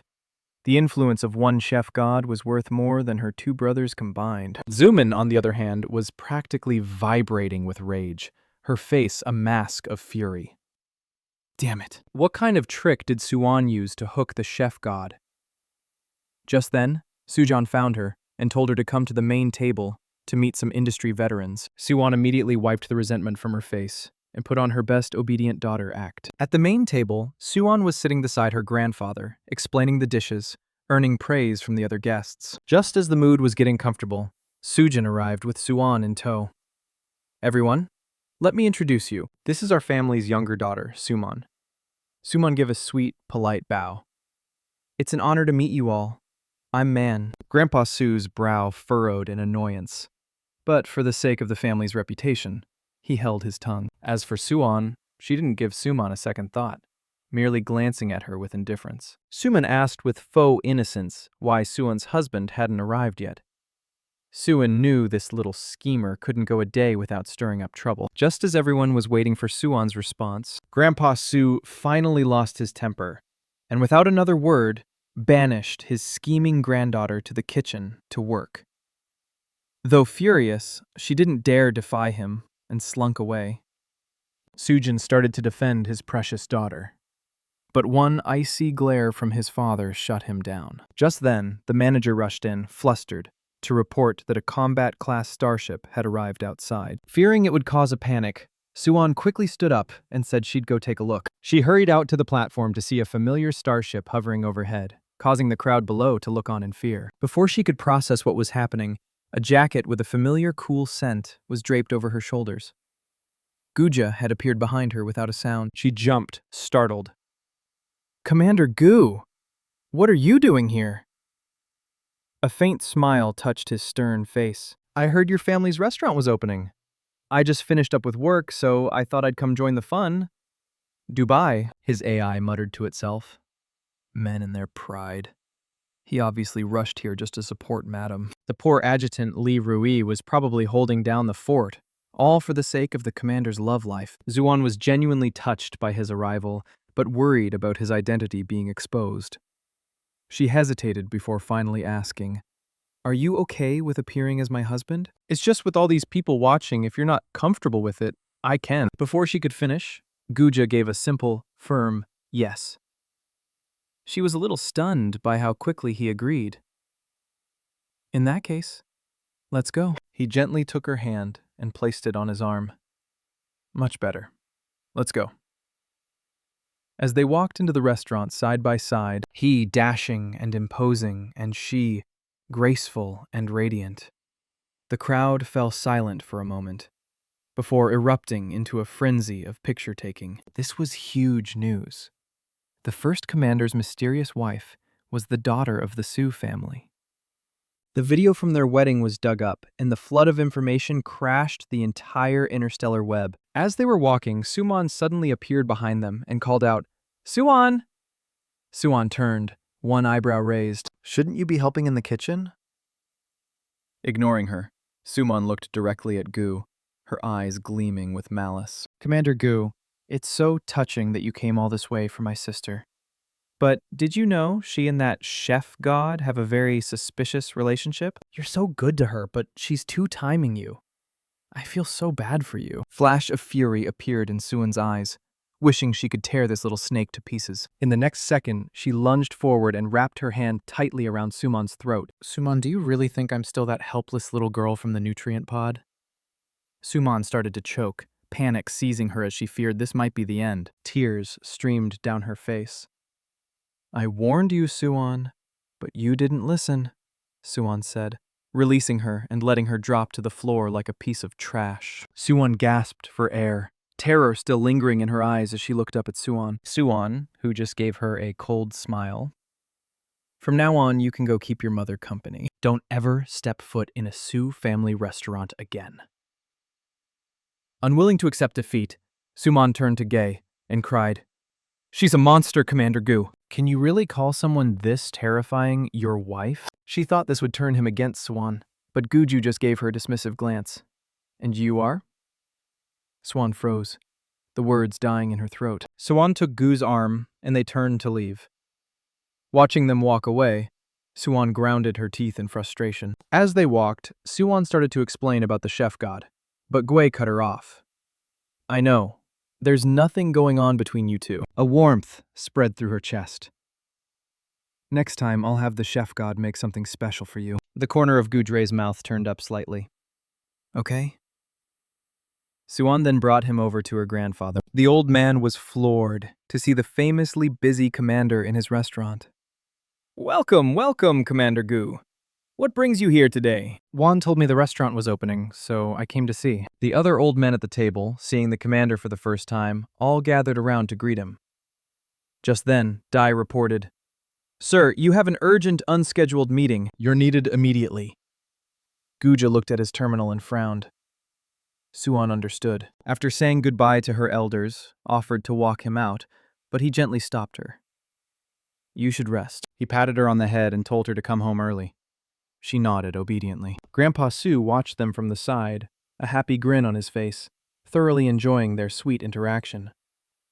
The grand opening was a resounding success, and Grandpa Su couldn't stop smiling. After the guests had left, he announced in front of everyone that Suwon would not only be the manager of the new branch, but also the next heir to the Su family business. Sujan immediately jumped to his feet. "Why are you deciding the heir so soon? I'm still young," he protested. His father gave him a withering look. "Have any of the openings you've hosted ever been as successful as this one?" Sujan was left speechless. As the new heir, Suwon made one request. "Suwon tried to slander me in front of the commander and all our guests, with no regard for the Su family's interests. Therefore, I've decided to ban her from all Su family restaurants from now on." Sujin exploded. "Juan, how can you do that to man?" Lin Ranua, fed up with his favoritism, shot back. "Are you out of your mind? Suwon brought this on herself. She deserves it." The two started arguing, and the shouting match quickly escalated. Grandpa Su, his face red with anger, finally roared, "Enough, both of you. Shut up." Grandpa Su felt that banning Suman from the family restaurants was a bit much, and Sujan quickly agreed. "I think so too." But his father's reasoning was hilariously unexpected. "The food at other restaurants isn't as good as ours." With that settled, a happy Grandpa Su headed home. Suan boarded a starship back to the commander's mansion. She was so exhausted from the day's events that she fell asleep within minutes. She dreamed of her wedding day again. The train of her dress seemed to stretch on forever, and Audrey stood before her with 9 fluffy tails swaying behind him. With his handsome face, he looked like a beautiful fox spirit from a legend. "Are you a fox?" she asked in the dream. He slowly shook his head and leaned in to kiss her. Instantly, all 9 tails wrapped around her. She woke with a start, feeling incredibly warm. Still a bit groggy, she looked down and saw she was clutching a big, fluffy tail. She turned her head and saw a man sitting by the bed, reading a book, a scene that was more than a little awkward, guessing that Gui had carried her from the starship. She politely thanked him. Just then, her stomach rumbled, giving her the perfect excuse to escape the awkwardness. "I'm going to make something to eat. Do you want some?" Guju gave a reserved nod. Yes. A little while later, she had several dishes ready. "Thanks for coming to support me today. I know it's late, so I hope these dishes are okay." He glanced at the food on the table. "They're fine." After a moment of silence, she looked up at the man eating seriously across from her and tentatively asked, "Aju, if I wanted you to help me look up what crime someone committed, would that be against the rules? Are you asking about Dewey?" She was surprised that you've been investigating me. His handsome face remained tense as he nodded. Being investigated wasn't a great feeling, But putting herself in his shoes, if she had been the one randomly tricked into marriage, she would have investigated the other person's entire family tree. So she let it go and said, "Yes, her. She's my dad's first love, and Suman's biological mother. I'm worried she's going to ruin my parents' marriage." Guju listened calmly. Duiwei is connected to a group of space pirates the Federation has been hunting for years. She didn't dare ask for more details, but she suspected the pirate might be Suman's real father. Guju shook his head. "We ran a DNA match. He's not." Suan was confused. Dui's crimes were serious. She shouldn't have been released early. So, what was Suan making such a fuss about? "I can help you look into it," Guju said quickly, then added, "As thanks for the meal you made me." She rolled her eyes slightly. No, cooking for you is what I should do." At the mention of cooking, his expression grew complicated. "You probably won't have time to cook for me for a while." She looked at him puzzled. "Why not?" "Because you're about to start a month-long, closed-campus military training program." She was silent for a long time. Seeing her reaction, he thought she was worried about her health. "I can talk to your instructor and make sure they don't push you too hard." She quickly waved her hands. "No, I'm not worried about that." She was worried her parents would be divorced by the time she got back, and she thought for a moment, then looked up at him. "While I'm gone, what will you do when your manic phase hits?" Guju's brain short-circuited. He thought his manic phase was a taboo subject, but here she was, bringing it up so directly. The moment the words left her mouth, an awkward silence fell over the room. She tried to play it cool. "Well, it'll be easy for you to find me anyway." With that, she turned and fled the room. Guj was left completely speechless. Even Dubai couldn't help but judge him. "Master, aren't you going to go after her?"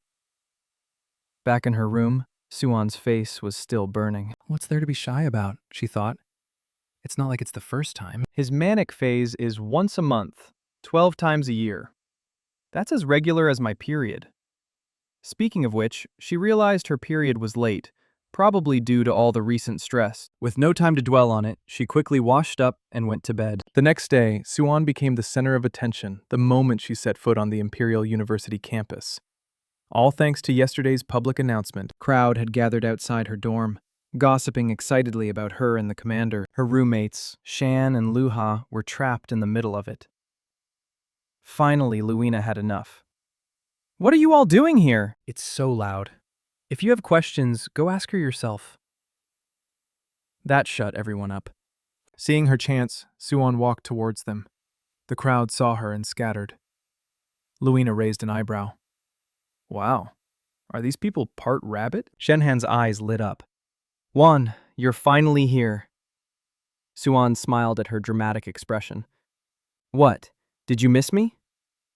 "Get out of here. It's not me, it's the entire school." After those pictures of you and the commander came out yesterday, you could hear the sound of hearts breaking all over campus.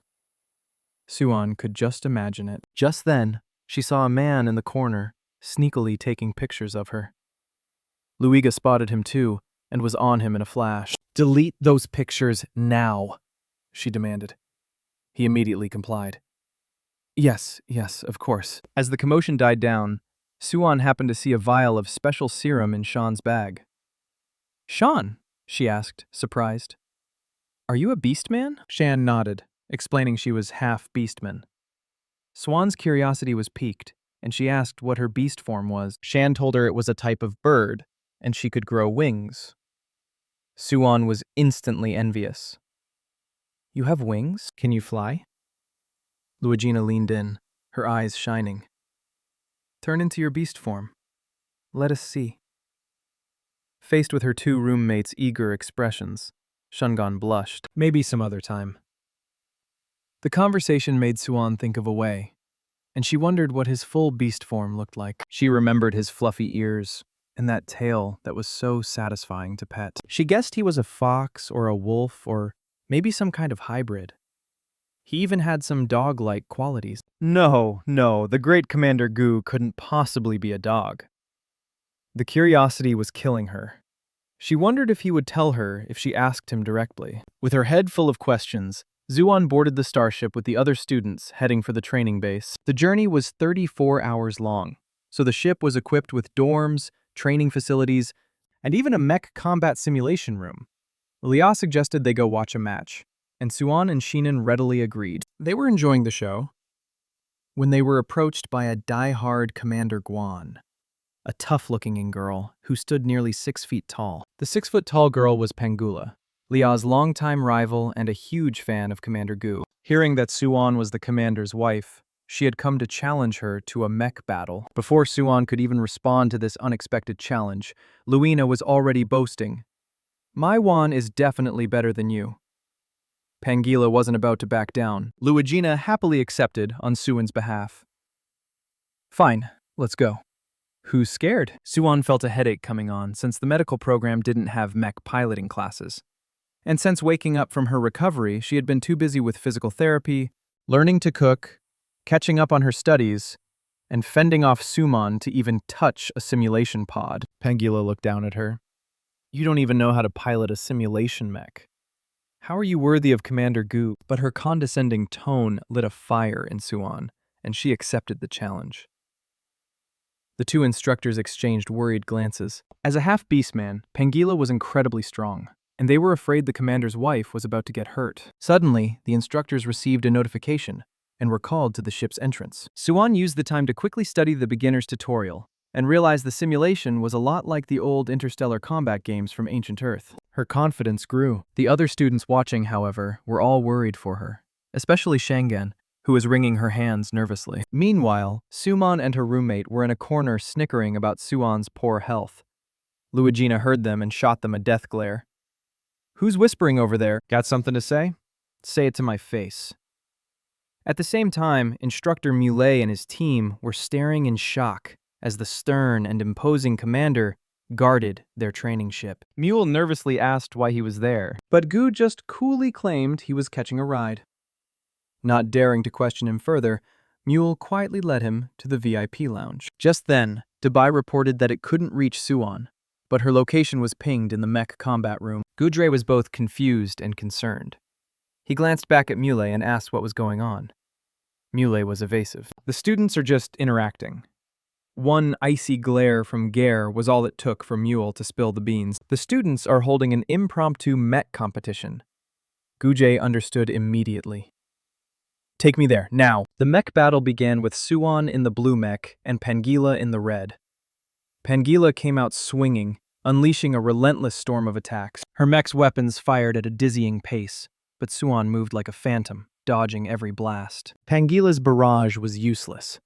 All she managed to hit were the after-images Suan left behind. After 49 rounds, Pangila's ferocious assault had accomplished nothing. "Suan, stop running, you coward! Is hiding all you can do?" she roared in frustration. Luina watched nervously, blaming herself for getting Suan into this mess. But Shannon just shook her head. "Wan's control of the rhythm is perfect. This fight is far from over." Tangila's attacks grew sloppy and desperate. Finally, in a last-ditch effort, she focused all her mech's firepower on the blue mech's last known position. The roar of the blast shook the entire arena as a wave of white light consumed the area. The audience thought the match was over. Pangila was already raising her arms in victory, but as the smoke cleared, the blue mech was gone. Pangila froze, her triumphant expression wiped from her face. In the next second, Suan's mech materialized behind her. Luiga screamed with excitement. "Go on! Blow her away!" The blue-haired boy next to her stared in disbelief at Suan's incredible maneuver. A massive explosion ripped through the arena, and the screen flashed with a single giant word. Over. In the control room, the instructors who had been watching were in awe of Suan's flawless piloting. That one of them breathed was a beautiful bait-and-switch. Hearing the praise for his wife, Guju's normally stern face softened into a warm, proud smile. Suan stepped gracefully out of the simulation pod, a slight smile on her lips. "Guess I got lucky. I win." Luigina threw her arms around her. "One, you were amazing." Nearby, the blue-haired boy watched her, a strange new light in his eyes. In that moment, he found himself completely captivated by this beautiful, formidable girl. Just as Suan was celebrating her victory, Suan's jealousy boiled over. She started loudly complaining that Suan had just been hiding the whole time and couldn't have possibly won. The green-haired boy next to her clicked his tongue and decided to educate her. Suan was predicting Pangila's movements. Dodging was just a strategy. That was pure skill. Suman's face flushed with anger, but she couldn't argue. Luina rushed over, beaming at the green-haired boy. You've got a good eye. I'm Luina. What's your name? Alex, first year at the military academy. He then introduced the blue-haired boy beside him. And this is Lin Yu from the literature department. Shang's eyes lit up. You're the genius from the literature department. While the new friends were chatting, someone else in the room was fuming. Pengula stormed over to Suan. I demand a rematch. Suan didn't even bother looking up, just gave her a cold glance and flatly refused. Pangila was stunned into silence. Suan just waved and walked away, leaving Pangila so angry, a vein was throbbing in her forehead. Suan seized the opportunity to add fuel to the fire. Suan thinks she can do whatever she wants just because she's married to the commander. She walked over and patted Pangila's shoulder. I'm sure you'll beat her next time. But Pangila just shot her a dirty look. Who are you? This has nothing to do with you. She then stalked off, leaving Suan standing there looking like she'd swallowed a bug. What is wrong with these rich girls? She grumbled to herself. On the way back, Luigina couldn't stop praising Suan. Changjin chimed in that someone had sent her a message asking for Suan's contact info. Just then, a deep, magnetic voice came from behind them. What message? They turned to see Guer standing there. The smiles on Loa and Shung's faces froze. Hello, Commander Gu. He was wearing a dark blue military uniform that made him look even colder and more imposing than usual. Like a walking iceberg. Swan instinctively snapped to attention and saluted. Commander, what are you doing here? His eyes were still icy as he asked robotically, Where are you headed? She told him they were going to get food and casually asked, Have you eaten, Commander? He said he hadn't, then added, I'll join you. His entourage of instructors immediately sensed the tense atmosphere and made a quick exit, dragging Lugina and Shangan with them. Well, just, be going now. Lugina and Shangan looked back at Suan with pity, as if to say, You're on your own. Suan cursed them silently. Distracted, she walked right into Guju's broad, solid back. The impact made her nose throb, and her eyes started to water. He reacted instantly, wrapping an arm around her to study her. Seeing her teary eyes, he swallowed hard. Why didn't you answer my messages? Can I offer a weak excuse? I was in a mech battle simulation, so I didn't have a chance to reply. Just then, Xiaowei popped up with a notification. Master, you have 3 new friend requests. Suan glanced at the screen. Don't know them. Reject. A satisfied smile touched Guju's lips. He looked at her with concern. Did anyone give you trouble? She quickly waved it off, explaining that it was just one of his fans who wanted to spar with her. She then excitedly recounted the battle. This girl, Pangila, she was really good, but I figured out her attack patterns pretty quickly. He just watched her quietly, his eyes full of affection. It's too bad you didn't see it, she finished. My final move was so cool. Watching her animated expression, he thought she looked like a proud little kitten with its tail held high, and he felt his face flush. Her cuteness was overwhelming. He couldn't stop himself from imagining petting and cuddling his adorable swan kitty. Suddenly, he leaned in close to her ear and whispered, I saw your final attack. You did very well. On the surface, he was praising her, but inside he was drowning in jealousy. His wife was so exceptional, it was inevitable that other guys would notice her. That's why he'd been in such a foul mood. The fearless Commander Gu was afraid of someone stealing his wife away. Suan didn't pick up on his inner turmoil. She was just surprised he had found the time to watch her match. But then she wondered, if he knew I was in a match, why was he mad I didn't reply? She figured he must have been sulking because of what Shan had said earlier. She had to suppress a smile. Who knew the most powerful commander in the galaxy could be so childish? Her proximity was making him flustered, and he quickly changed the subject. You have a real talent for this. Have you considered a career in mech piloting? She told him that while she enjoyed it, she wasn't cut out for it. Mech piloting required a physical strength only beastmen possessed. With my constitution, she sighed, I can only play around in simulations. He considered her health and then made a promise. Next time, I'll let you pilot my personal mech as your dragon. Her eyes lit up. Really? That would be amazing. A little while later, they were in his private lounge. She couldn't help but ask, AJ, is there a reason you came all this way? He looked at her, his expression serious. There's news about Dewey. She provided the location of a pirate hideout. So, in exchange for her cooperation, she was granted an early release. She's currently living in the 3rd district. Suan was surprised, but not shocked. Swan was a handful, so it made sense her mother was just as troublesome. After a moment of thought, she decided to message her mother. Xiaoyi quickly connected a holographic call, and an image of Lin Ranu appeared, her face tear-stained and gaunt. What's wrong?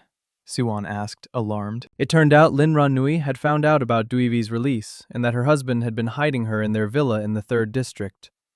They had a massive fight. After hearing the story, Suan asked her mother what she planned to do. Lin Rennie's voice was firm. I want a divorce, but he refuses to sign, and he has the nerve to call me petty. Suan couldn't help but curse. Is he insane? Does he really think he can have both his old flame and his wife? What's the point of staying with a man like that? Lin Ranu said, her mind made up. So we can be buried together. I've already filed for a forced divorce with the system and submitted the evidence. Suan thought for a moment. Forced divorces are rarely approved quickly. It can sometimes take 4 or 5 years. But Lin Ranua was adamant. Swan knew her mother's heart was truly broken this time. Worry, Mom, she said, fully supportive. I'll find you an uncle 100 times more handsome than Dad. Lin Ranui played along. Oh, really? In that case, I want a handsome single man from your university or the military. Before Suan could reply, Guju, who had been resting with his eyes closed, spoke up. I can arrange that.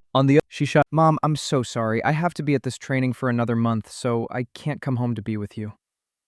Lin Renu smiled gently. It's okay, sweetie. That jerk Sujed isn't worth my tears.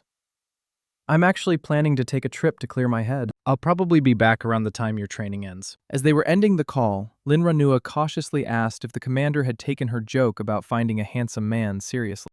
It was getting late, and she figured she should head back to her dorm. She thought Gui was in the bedroom, but it was empty. Da helpfully chimed in. Madam, the master is currently taking a shower. Suan's face flushed. Could you please tell him I've gone back to my dorm? Dai panicked and started making things up. The master had something else to tell you. Why don't you wait for him? Suan hesitated. How much longer will he be?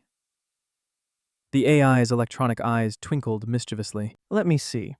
The master has finished washing his hair and is now washing his chest and then moving down to his. No one asked for a play-by-play. Zuan's face was beet red. I'll just wait here. She plopped down on a nearby sofa. Jabba's electronic eyes narrowed. What a shame. You're missing out on the master's fine physique. Zuan ignored it. She was so tired from her match with Pangila that her eyelids started to droop, and before she knew it, she had drifted off to sleep. Seeing this, Dubai thoughtfully covered her with a small blanket. In her dream, it felt like the Alaskan Malamute she had raised on ancient Earth was cuddling with her. She grabbed its big, fluffy tail and hugged it close. Where are you going? You're so fluffy and warm. Why won't you let me hug you? Just then, Gui, clad in a white bathrobe, looked down at his wife, cuddling his tail. A smile played on his lips as he leaned down and placed a gentle kiss on her cheek. Rest well, he whispered. Then, he carefully scooped the sleeping Suan into his arms and carried her to the large, soft bed. He gave an order to his AI. Connect me to the main system base. Bisa appeared instantly and saluted. Commander, what are your orders? Gu's expression was grim. Has Ms. Lin Ranu filed for a forced divorce from Sujin and provided evidence? After a quick check, Bis replied, Yes, Commander. The evidence of Sujin's infidelity is conclusive. A sharp glint appeared in Guju's eyes. Approve her divorce petition immediately. Yes, sir, Fisei said, thinking to himself. The Federation's first commander has gotten a lot more sentimental since he got married. Meanwhile, Sujin, oblivious to the news, was busy fawning over his mistress. Weiwei, These are all your favorites. Try some. Dui smiled sweetly. Ah, Sen. I'm so touched that you came to take care of me. Su-jen, who was in the middle of a romantic moment with his mistress, received the notification. His eyes bulged in disbelief. Seeing his panicked expression, Dui tried to get him to stay, but he just mumbled a few excuses and left the villa like his pants were on fire. Dewey stamped her foot in frustration. Is playing hard to get not working on him anymore? A short while later, Su-jun stormed into the Su family villa, roaring, Lin Rano, what is the meaning of this? But the scene that greeted him made his jaw drop again. The massive villa was empty. He tried to call Lin Ranu, only to find that he had been blocked. He was so angry he could have spit fire. As he was pacing, he stepped on something. He looked down and saw a shattered family photo on the floor. He bent down and picked it up. The broken picture felt like a perfect metaphor for his own broken marriage. In his heart, Zujan didn't think he had done anything wrong. He never planned to marry Duiwi. He just wanted to take care of her and her daughter for the rest of his life. Unrepentant, he blamed Lin Ranu for being so unreasonable and divorcing him just like that. A notification from his terminal snapped him out of his thoughts. He excitedly thought it was Lin Ranua, but it was just his eldest son, Su Yun, who had seen the public divorce notice and was calling to ask what happened. I don't know, Sujin said shamelessly. Your mother filed for a forced divorce. But forced divorce petitions take at least 4 or 5 years to be approved, Su-yan pointed out. A thought struck Su-jan. Wanwan. It was Wanwan, he fumed. It must have been her. She convinced the commander to approve it. Even Su-yun was surprised at how much influence his sister had with the commander. He just told his father to go find their mother and talk to her in person. So Su-jin rushed to his father's study. Dad, do you know where Ranu went? Grandpa Su, who was in the middle of a game of chess, calmly replied, She went back to her family in the 2nd district. He looked at his disappointing son, and a fire ignited in his eyes. Sujan, I don't care who you like, but I'm telling you this right now. As long as I'm alive, Dui Wei will never set foot in this house. Sujin started to argue, but his father just waved his hand dismissively. Get out! Don't interrupt my game! Finally, ushered out by a housekeeping bot, Sujin had no choice but to leave. The next morning, Suan woke up in a daze to find herself in a soft, spacious bed with a large, warm body next to her. She froze. Before she could finish the thought, Shaoui chirped in her ear. Master, the starship will arrive at the training base in 5 hours. That snapped her awake. Oh no. I didn't go back to the dorm all night. My roommates must be worried. She glanced at the peacefully sleeping Gu and figured she could sneak away without him noticing. But just as she swung one leg over the side of the bed, he opened his eyes. And they stared at each other. Zwan felt so awkward she could have created 99 new planets just to hide in. She jumped up from his arms and gave him a stiff, polite smile. Good morning, AU. His gaze was chilly. Trying to run away again? Like on our wedding day? She guiltily looked away. No. He gave her a look that said, I don't believe you for a second. Then what are you doing? It's a misunderstanding. She quickly tried to pull her leg back, but he grabbed her by the waist. He pulled her tightly into his arms. He placed a gentle kiss on her forehead. One, it's still early. Let's sleep a little longer. And just like that, she was trapped in his arms, nearly suffocating from his forced love. Sometime later, she finally escaped from his forced love. When she got back to the dorm, all her roommates were already awake. Shangun saw her and smiled. Wan, you're back early. Suan gave an awkward laugh. Not that early. We're about to arrive at the base. She was curious, though. Their reaction to her being gone all night was unusually calm. Luina sleepily chimed in. Well, Commander Gu is here, so it's normal for you not to come back. Shan nodded. Exactly. You're a legally married couple. We totally get it. Swan was grateful, but pretended to be annoyed. You two traitors. You sold me out yesterday. Lena and Shangan immediately clung to her legs, begging for forgiveness. Suddenly, her terminal beeped. With a call from her second brother, she stopped messing around and went to her room to answer. As soon as the call connected, he demanded on the other end, Do you know Mom and Dad got a divorce? she replied casually. I know. Her brother started blaming her for not trying to talk their mother out of it, naively believing that if their father just apologized, their mother would forgive him. What if Dad cheated on her? She shot back. Should she forgive that too? He insisted that was impossible. Even when she told him their father had been shacked up with Dewey Wei in the villa, her brother, completely brainwashed by Suman, insisted they were innocent. Suan had had enough of her brother, who was all looks and no brains. She told him to go to the medical center and get his head checked because with an IQ like his, he was an embarrassment to all the pop idols in the galaxy. Suan, are you calling your brother stupid? He exploded. Just as he was about to yell at her, a slender, beautiful hand covered his mouth. A pretty woman appeared on screen and gently reminded him. Celebrities need to watch their image. She then turned her gaze to Suan. Hello, I'm your brother's manager, Cecilia. Suan asked Cecilia to try and talk some sense into her brother and get him to stay out of their parents' divorce. She then quickly ended the call. Her sweet, simple-minded brother, however, ignored her explanation and continued to side with their trash father, blaming their mother for being too impulsive. Cecilia just sighed. Do you have a girl you like? The question made him blush. Well, why are you asking? Seeing his reaction, she rephrased. Or a boy, that's fine too. His face turned red with anger. Are you crazy?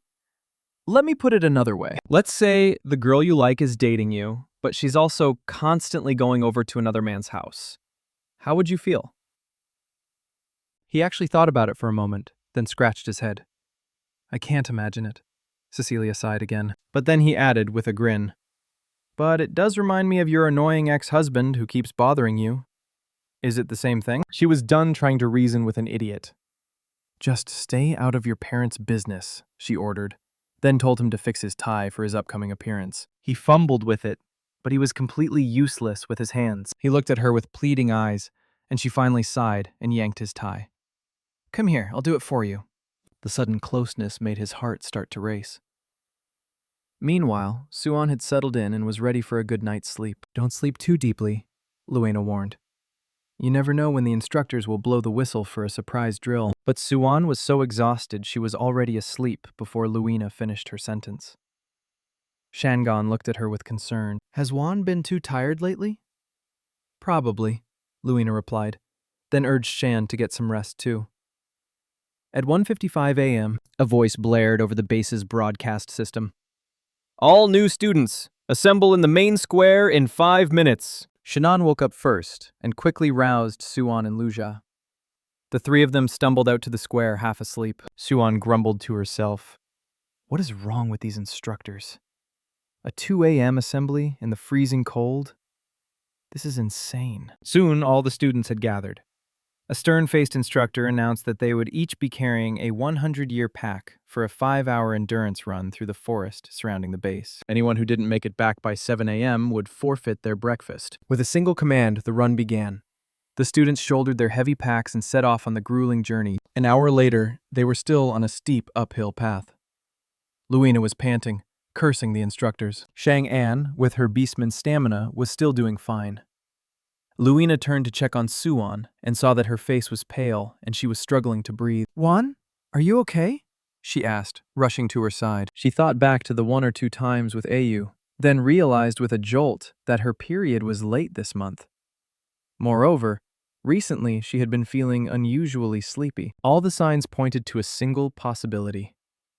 Perhaps she was already with child. Anne came back to check on her, but Suan knew that the military test scores affected their final grades. Go on ahead, she urged her. I'll be fine, Luena agreed. They both knew that with their family connections, they didn't have to worry about graduating. But for Shan, good grades were everything. As Shan hesitated, a sickly sweet voice cut in. Suan's right. Suan walked past them, a mocking smile on her face. You must be Shangan. I remember you have excellent physical scores. Don't let certain people drag you down. Shan, who had been quiet until now, finally spoke up. You're wrong, Suman. A teammate is never a burden. Suman was clearly not expecting the seemingly timid girl to fight back, and was left speechless. Chang'an wasn't finished. If a teammate gets injured or can't keep up, are you just going to abandon them? Zuman's face flushed with anger and embarrassment. She cursed Shannon for being a goody two-shoes and stormed ahead. Suan was used to Suman's petty tricks, but Lugina was furious. I'm not losing to her. The three girls cheered each other on and continued their run. Strangely, after the pep talk, Suan felt a warmth spread from her lower abdomen, and a mysterious energy flowed through her limbs. She no longer needed Shungan's help with her pack, and her steps became lighter and more powerful. Lena, who had been complaining the whole time, looked at Shungan hopefully, but Shungan just shook her head. You look fine to me. You could probably carry another 100 pounds. The three of them joked and laughed as they ran, and before they knew it, they had caught up to Suman with the finish line just ahead. Just as the smug stepsister was confidently thinking she would pass, Suan and her friends zipped past her like a whirlwind. A moment later, an instructor's voice boomed. Shangan, Suan, Luina, 148th through 150th place. Everyone who finishes after them will do 300 push-ups. Suan's jaw dropped. She turned on Suan, furious. You did that on purpose. Suan mimicked her sweet, innocent tone. I'm so sorry. I didn't realize you were so slow. We accidentally ran past you and made you get punished. With that, Suan and Shan hoisted up the starving Lugina and headed for breakfast, leaving Suan standing there, trembling with rage. Just you wait, Suan, she seethed. The fact that Suan had passed the military test was baffling to the instructors. The commander's wife was famously frail. Her friends were worried about her and urged her to go to the medical bay for a checkup. Suan had her own suspicions and agreed it was a good idea. Just then, her terminal beeped. Meanwhile, Guj was about to leave to investigate a suspicious celestial body. He wanted to see his wife before he left, but she turned him down. Seeing the instant stiffness in his master's expression, Dubai tried to console him. Madam must be exhausted from training and just needs to rest.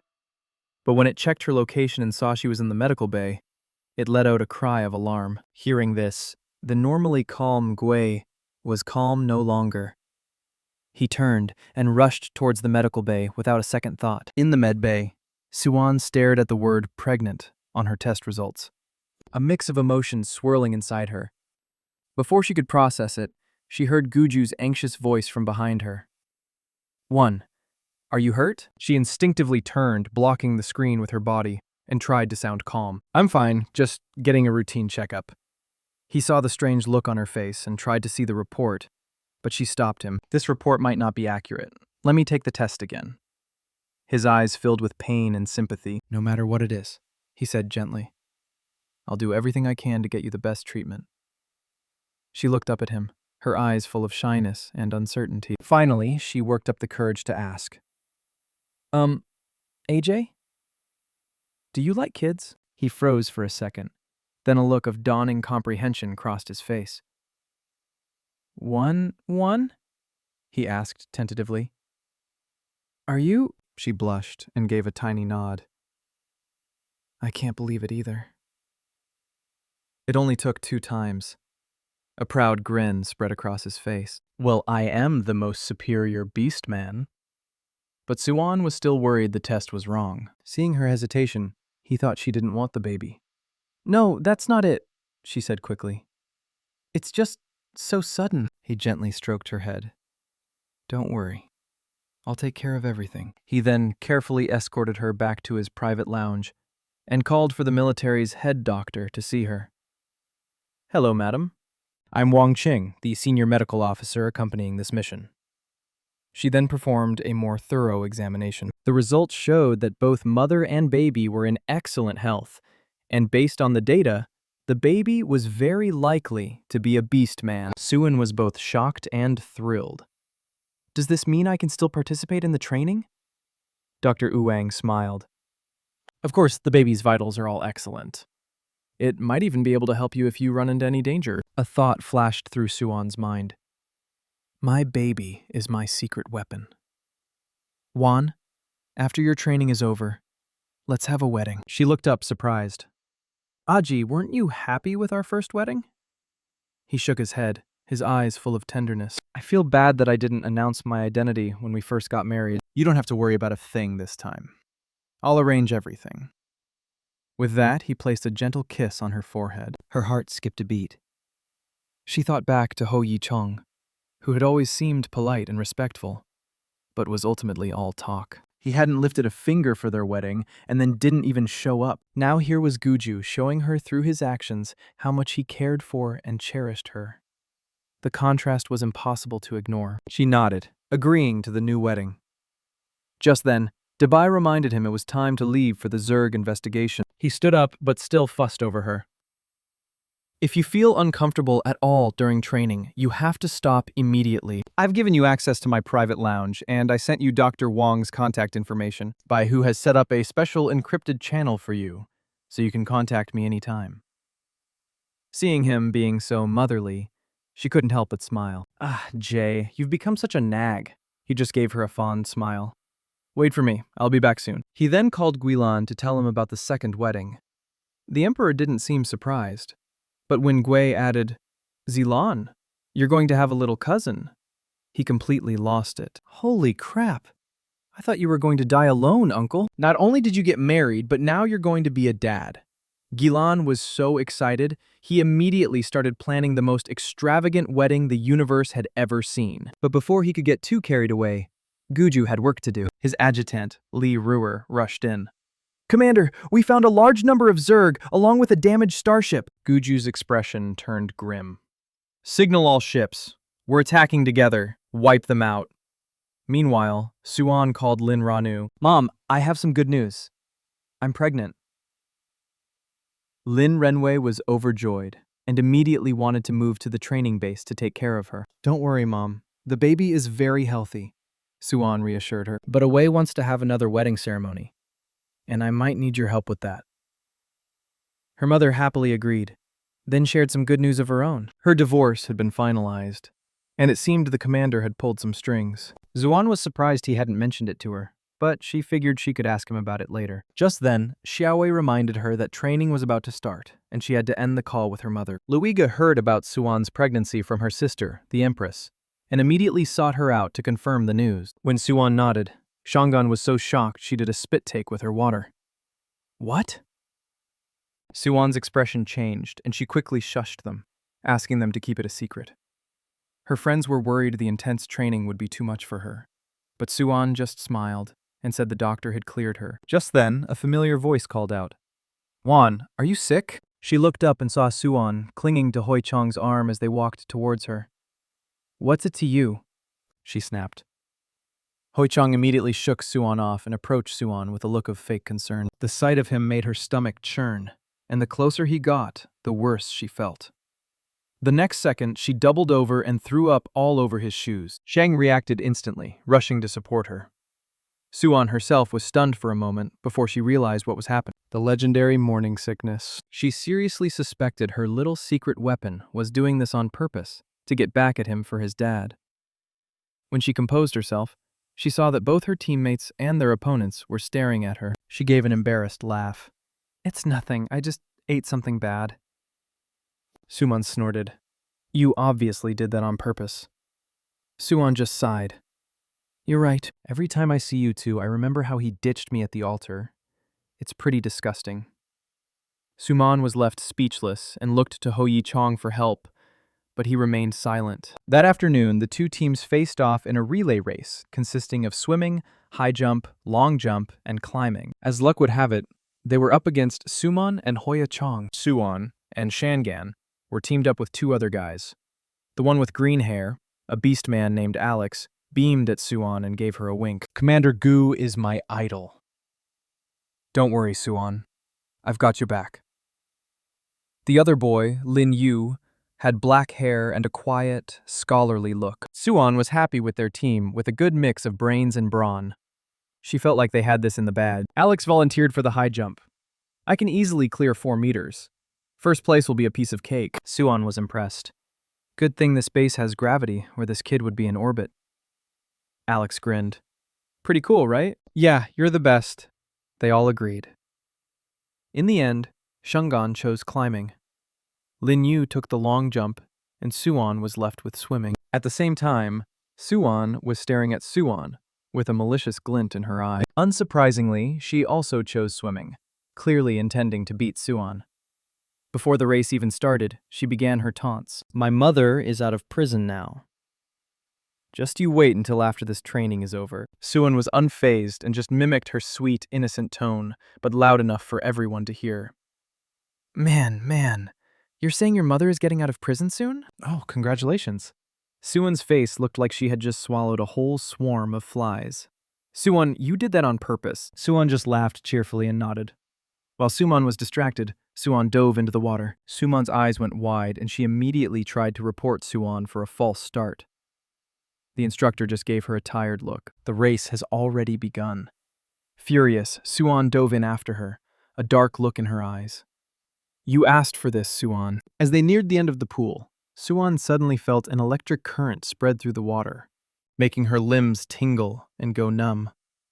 She glanced back and saw a strange light flashing from a necklace around Suwon's neck. Her heart sank. She couldn't believe Suwon would resort to such dirty tricks just to win. She hesitated, wondering if she should report it to the instructor. Just then, she heard a protest from the next lane, and the stone-faced instructor's cold reply. As long as no illegal equipment is used and no one is seriously injured, the race will not be stopped.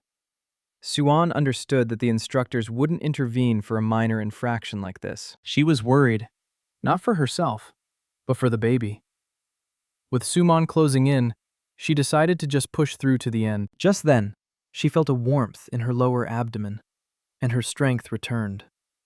A smile touched her lips. My baby really is my secret weapon.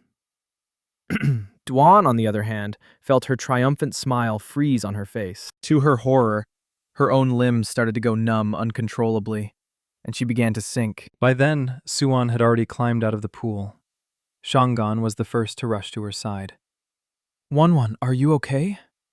She shook her head. I'm fine, just got a little shock.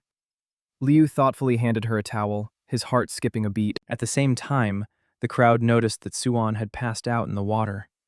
An instructor quickly pulled her out. Her idiot teammate immediately started pointing fingers, accusing Suwon of cheating. Suwon just laughed coldly. Instructor, I suggest you take a look at that strange necklace Suwon is wearing. Upon inspection, the instructor confirmed it was a small electrical discharge device. As a result, Suwon's team was disqualified. The other three members, including Huo Yicheng, all glared at her with resentment. When Admiral Adulis heard about the incident, he was frantic, nearly pulling his hair out. He was only able to relax after a full checkup showed Suwon was, for the moment, perfectly fine. He then ordered the instructors to never, under any circumstances, place Suwon and the commander's wife in the same group again. The instructor respectfully replied, Suwon won't have another chance, sir. Her team was disqualified. Suwon's team, on the other hand, did very well today, and is now ranked in the top 100. Adulis waved him away, saying he would report the matter to the commander in full detail. Meanwhile, Gui was covered in the blood of the Zerg after a fierce battle. Dubai quietly reported, Sir, you have a call from Madam. Put her through, he said, a rare, gentle smile appearing on his grim face. The hologram connected and Suwon's excited face appeared. Ajue, I have something super important to tell you. I think our baby is electric. Seeing Gui covered in what looked like watermelon juice, Suwon worried he was injured, but he just smiled. It's just Zerg blood. What were you saying about the baby? She excitedly told him the story. During the race today, Swan tried to electrocute me, but she ended up getting zapped herself. I think it was the baby protecting me. Suwon couldn't think of any beastman species that was naturally electric. And it brought back the one question that had been bugging her for a while. Jui, what is your full beast form? Just imagining a mini AU in the future with a fluffy little tail and fluffy little ears made her heart melt. My full beast form, he said suddenly, is an ice frost-winged wolf. She snapped back to attention, her eyes wide. An ice frost-winged wolf.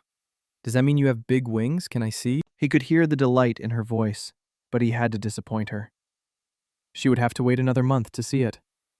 She blinked, a little let down. Just then, the signal for training sounded, and she had to quickly end the call. After the call ended, Gay just sat on the sofa in a daze for a full 3 minutes. Dubai cautiously reminded him, "Sir, Admiral Adolphus has sent the incident report and the full surveillance video of Madam being electrocuted." He opened the video, and just as Suan had said, the little green tea was up to her old tricks. His eyes turned ice cold. "Dubai, connect me to the Federation Security and Supervision Department." In a luxurious villa in the 3rd District, Dui Wei was fuming over a message from Su Zhen. Su Man was a lost cause, so her only hope now was to cling to him. But just then, the villa's main gate opened, and several interstellar police officers in black combat gear stormed in. Are you Dewey? You need to come with us for questioning. She trembled with fear. "But I was already exonerated." "We've received a tip that you were involved in another space pirate case," the lead officer said calmly. "Please cooperate with our investigation." Before she could protest, 2 officers had her in restraints and were escorting her out. In the living room of the Lin family home in the 2nd District, Lin Rannis' father, uncle, and cousin sat stone-faced across from Sujin. "Renua was spoiled by this family," her father said, his voice dangerously low. "She has never been wronged like this before." "I never wanted a divorce," Sujin said shamelessly. Her father scoffed. "We've heard all about Dewey," her uncle added with a sneer.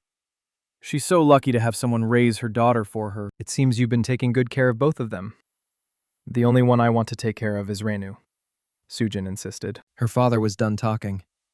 If it weren't for his respect for Grandpa Su, the men of the Lin family would have already beaten him to a pulp. In the end, Sujin had no choice but to leave in defeat. Lin Ranu heard the commotion and hurried out. "Dad, was someone just here? I thought I heard voices." No, you must have misheard," the men all said in unison. Her father quickly changed the subject. "Hasn't Juan's training ended yet?" "I haven't seen my precious granddaughter in so long." Lin Ranu smiled. "I think she has about half a month left. Only halfway through the training, and Luina was already at her breaking point." Every day was a grueling cycle of physical training and competitions. Group stage. The once pampered young lady had been transformed into a rough and tumble soldier. She launched into a rapid-fire rant, complaining about everything. "Just think of it as a good workout," Suan said comfortingly. Shang An, used to Loja's daily complaints, looked at Suan with concern. "Are you sure you can handle this while you're pregnant?" Suan smiled. "No problem. I actually feel like I have more energy lately." Luena's curiosity was piqued. "Do you think it's a boy or a girl?" "I don't care as long as they're healthy," Suan said, taking a bite of a small cake. She then added, "You know, Gina, this baby will be in the same generation as you." Gina looked annoyed but couldn't argue. She leaned down to Suan's stomach and said seriously, "Listen up, little niece or nephew. Your auntie's got you back." Suan burst out laughing. Even the normally serious Shungan couldn't help but smile. Luina suddenly held out her hand. "But I'm going to have to collect a protection fee in advance." It was her way of saying she was craving Suan's cooking. Shan seconded the motion. Suan readily agreed and decided to use Gay's private lounge to cook for them. After getting his permission, she led her friends there. Luigina suggested they invite Alex and Linu too, and Suan agreed.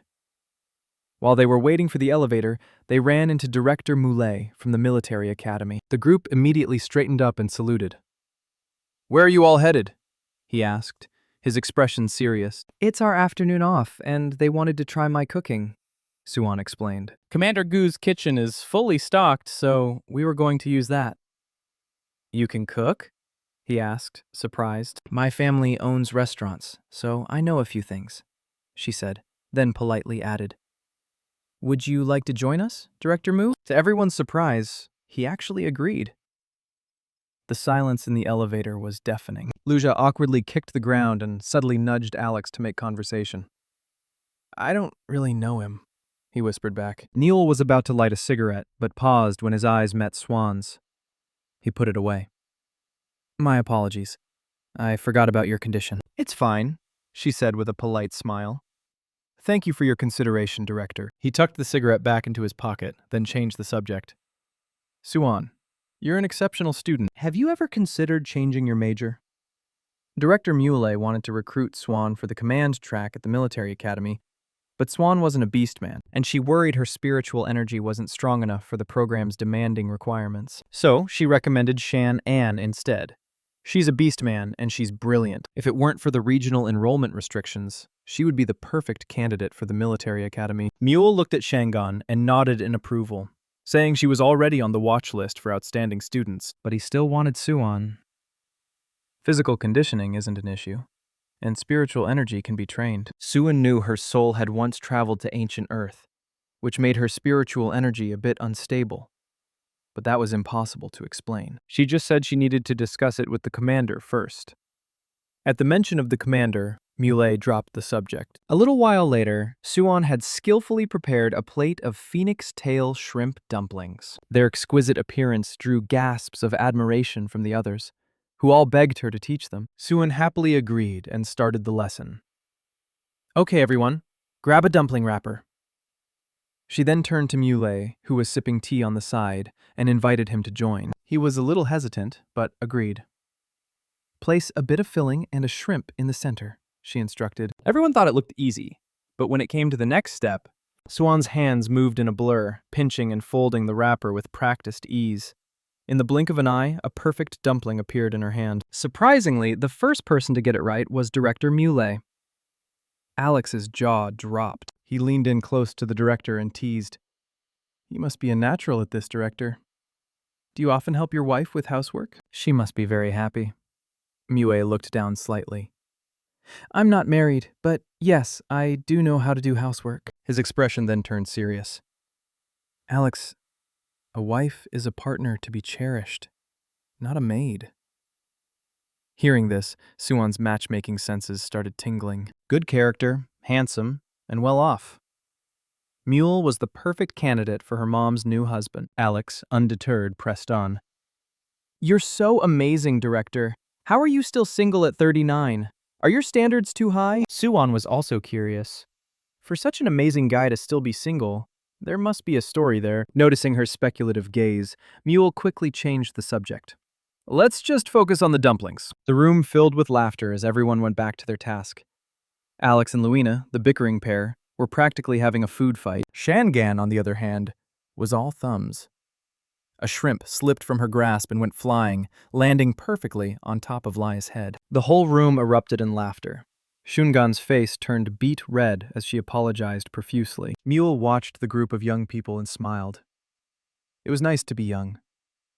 But just then his eyes widened as if he'd seen a ghost. The commander himself was standing there, his expression unreadable as he stared at Suan. Suan froze, the shrimp still in her hand. She looked up and saw Guju's stony face. Adue, you're back. You didn't say you were coming. His eyes held a hint of displeasure. Continue, he said, his voice flat. Don't mind me. With that, he strode into the bedroom. The atmosphere in the room instantly dropped to freezing. Sensing trouble, Mule quickly made an excuse and left, leaving the 4 students looking like helpless lambs. Suan got the hint. I'll just fry these up and you can take them back to your dorms. Luigina gave her a thumbs up. You're the best, Wanwan. Even though the commander's glare could kill, it couldn't stop Alex from gushing. Seeing the commander up close, he's so handsome. Shangan, on the other hand, was so intimidated by his presence, she could barely breathe. Let's get out of here quick, Alex whispered to Liu. The commander is not happy. Liu looked worried. Will he take it out on Suan? The commander is great to Wanwan. Luigina chimed in. He probably won't get mad at her, but us? We're fair game. Meanwhile, Aja was changing his clothes, his face still grim. Da tried to console him. Don't worry, Master. Madam would never be interested in an old man like Mule. If anything, she'd be more interested in one of those 2 younger guys. Nice one, Dai. That was like pouring gasoline on a fire. Gui shot his AI a death glare. Mule is my former classmate. Dabai immediately backtracked. You're much younger than all of them, Master. A little while later, Guju still couldn't help but ask. Do I seem very intimidating? Well, Dai said honestly, you did scare Madam's friends just now. Hearing this, Gay felt a pang of disappointment. It took him another half an hour to work up the courage to leave the bedroom. Suan immediately sensed his bad mood and assumed it was because she had brought her friends to his lounge. "I'm sorry," she said. "I won't bring anyone here again." His expression softened slightly. "It's fine. You can use the lounge whenever you want. I just thought it would only be you and your roommates. Alex and Liu are our teammates, and we just ran into Director Mu on the way here," she explained. At the mention of the director, she started chatting excitedly about how nice he was and even asked, "Do you think a lot of people at the academy have a crush on him?" Hearing his wife praise another man, Guju's face grew even darker. "Are you very interested in him?" he asked coldly. Gujo's jealousy had reached a boiling point, but Suan was completely oblivious. Thinking he was just sick from overwork, she urged him to take a hot shower and get some rest. While he was in the bathroom, she started a video call with her roommates. "Wan, did the commander get mad at you?" Shan asked immediately. "The commander would only punish her in a very special way," Luina said with a wicked grin. "But Wan's pregnant," Shan exclaimed. "I looked it up. If the baby's a beast man, it should be fine." Swan's face turned bright red, and she quickly ended the call. Her thoughts turned back to Director Mule. She sent a picture of him to her mother, hoping to play matchmaker. Lin Ranua just replied that he was very handsome. Zuan decided to press on after all. He was 100 times better looking than her trash father. With that settled, she was overcome with sleepiness. But Guj had been in the bathroom for a long time. Dubai offered to go check on him. When the bathroom door opened, it found Guy slumped over the edge of the tub, muttering to himself, "She doesn't like me. She's never smiled at me like that." Dubai immediately understood. "Master, your manic phase is here early." "She doesn't remember my manic phase. She ignores me, and she cleaned that guy's hair with her own hands." Guj continued, lost in his own world. "Hoi Chang likes her. The guys at her school like her. Her roommates like her. Master, get a grip." Da interrupted. "Her roommates are girls." In his manic state, Guju was childish and paranoid. The thought that Suan might like someone else was unbearable, and he shot up from the tub. By then, Suan was already fast asleep, clutching her blanket. A fluffy tail snaked its way into her arms. Guju looked down at her sleeping form and leaned in to kiss her forehead. She looked so soft and peaceful, and his protective instincts kicked in. He wrapped his arms around her, possessive and firm. "Sister, you're not allowed to like anyone else." The movement stirred Suan from her sleep. She opened her eyes to see his face inches from hers. "Away, what are you doing?" she mumbled, still half asleep. "I'm so tired. Don't mess around." But he just held her tighter, his eyes misty. "I like it when sister calls me." Perhaps it was the intensity of his emotions that had triggered his manic phase early. The next day, Suan was late for her 9 a.m. training. She silently cursed. This is all Guju's fault. Thinking about what Guer had done the night before, Suan was furious. What made it worse was that he didn't remember a thing, just woke up complaining of a sore back.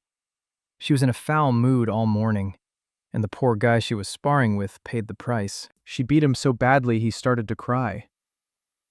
"You look a bit like my ex-boyfriend," was all she said in response to his tears. "I'm 100 times more handsome than Ho Yi Chang," he protested. "You can kill me, but you can't insult me." Unfortunately for him, all she heard was, "Kill me." And she was more than happy to oblige. A moment later, his cries of agony echoed through the training hall. Lugina and Shungan watched in shock. Wanwan is terrifying today. What on earth did the commander do? At that moment, Guju was in a meeting with Admiral Attalus and Director Mule. The head chef, a man with a large mustache, burst in with a steaming plate of dumplings, announcing that Suan had sent them especially for Director Mu. Guju's face instantly went black. Mue was so embarrassed he could have dug a hole in the floor. The chef, oblivious to the tension, added, "I can heat them up for you later if they get cold." Mule didn't dare say a word, terrified of angering the commander. Adulis quickly tried to smooth things over, asking if Suan had made a lot of dumplings. When he learned there was enough for everyone, Mule breathed a sigh of relief and commented on how kind and beautiful Suan was. That only made Guji's expression darken further, and he abruptly ended the meeting. Adulis asked Mule if he had done something to offend Suan, but Mule was clueless. In the end, he decided to just eat the dumplings. "I'm sorry, Admiral," the chef said, "but there's only one pair of chopsticks." Adulis's jaw dropped. "Can't you just feed me?" That evening, Guj returned to his lounge and ordered a table full of nutritious food for Suan, but his messages to her went unanswered. Master Dubai said, "I think maybe Madam isn't coming back." Meanwhile, Shan cautiously asked Suan, "Are you still going to the commander's lounge to rest?" "No," Suan replied coldly.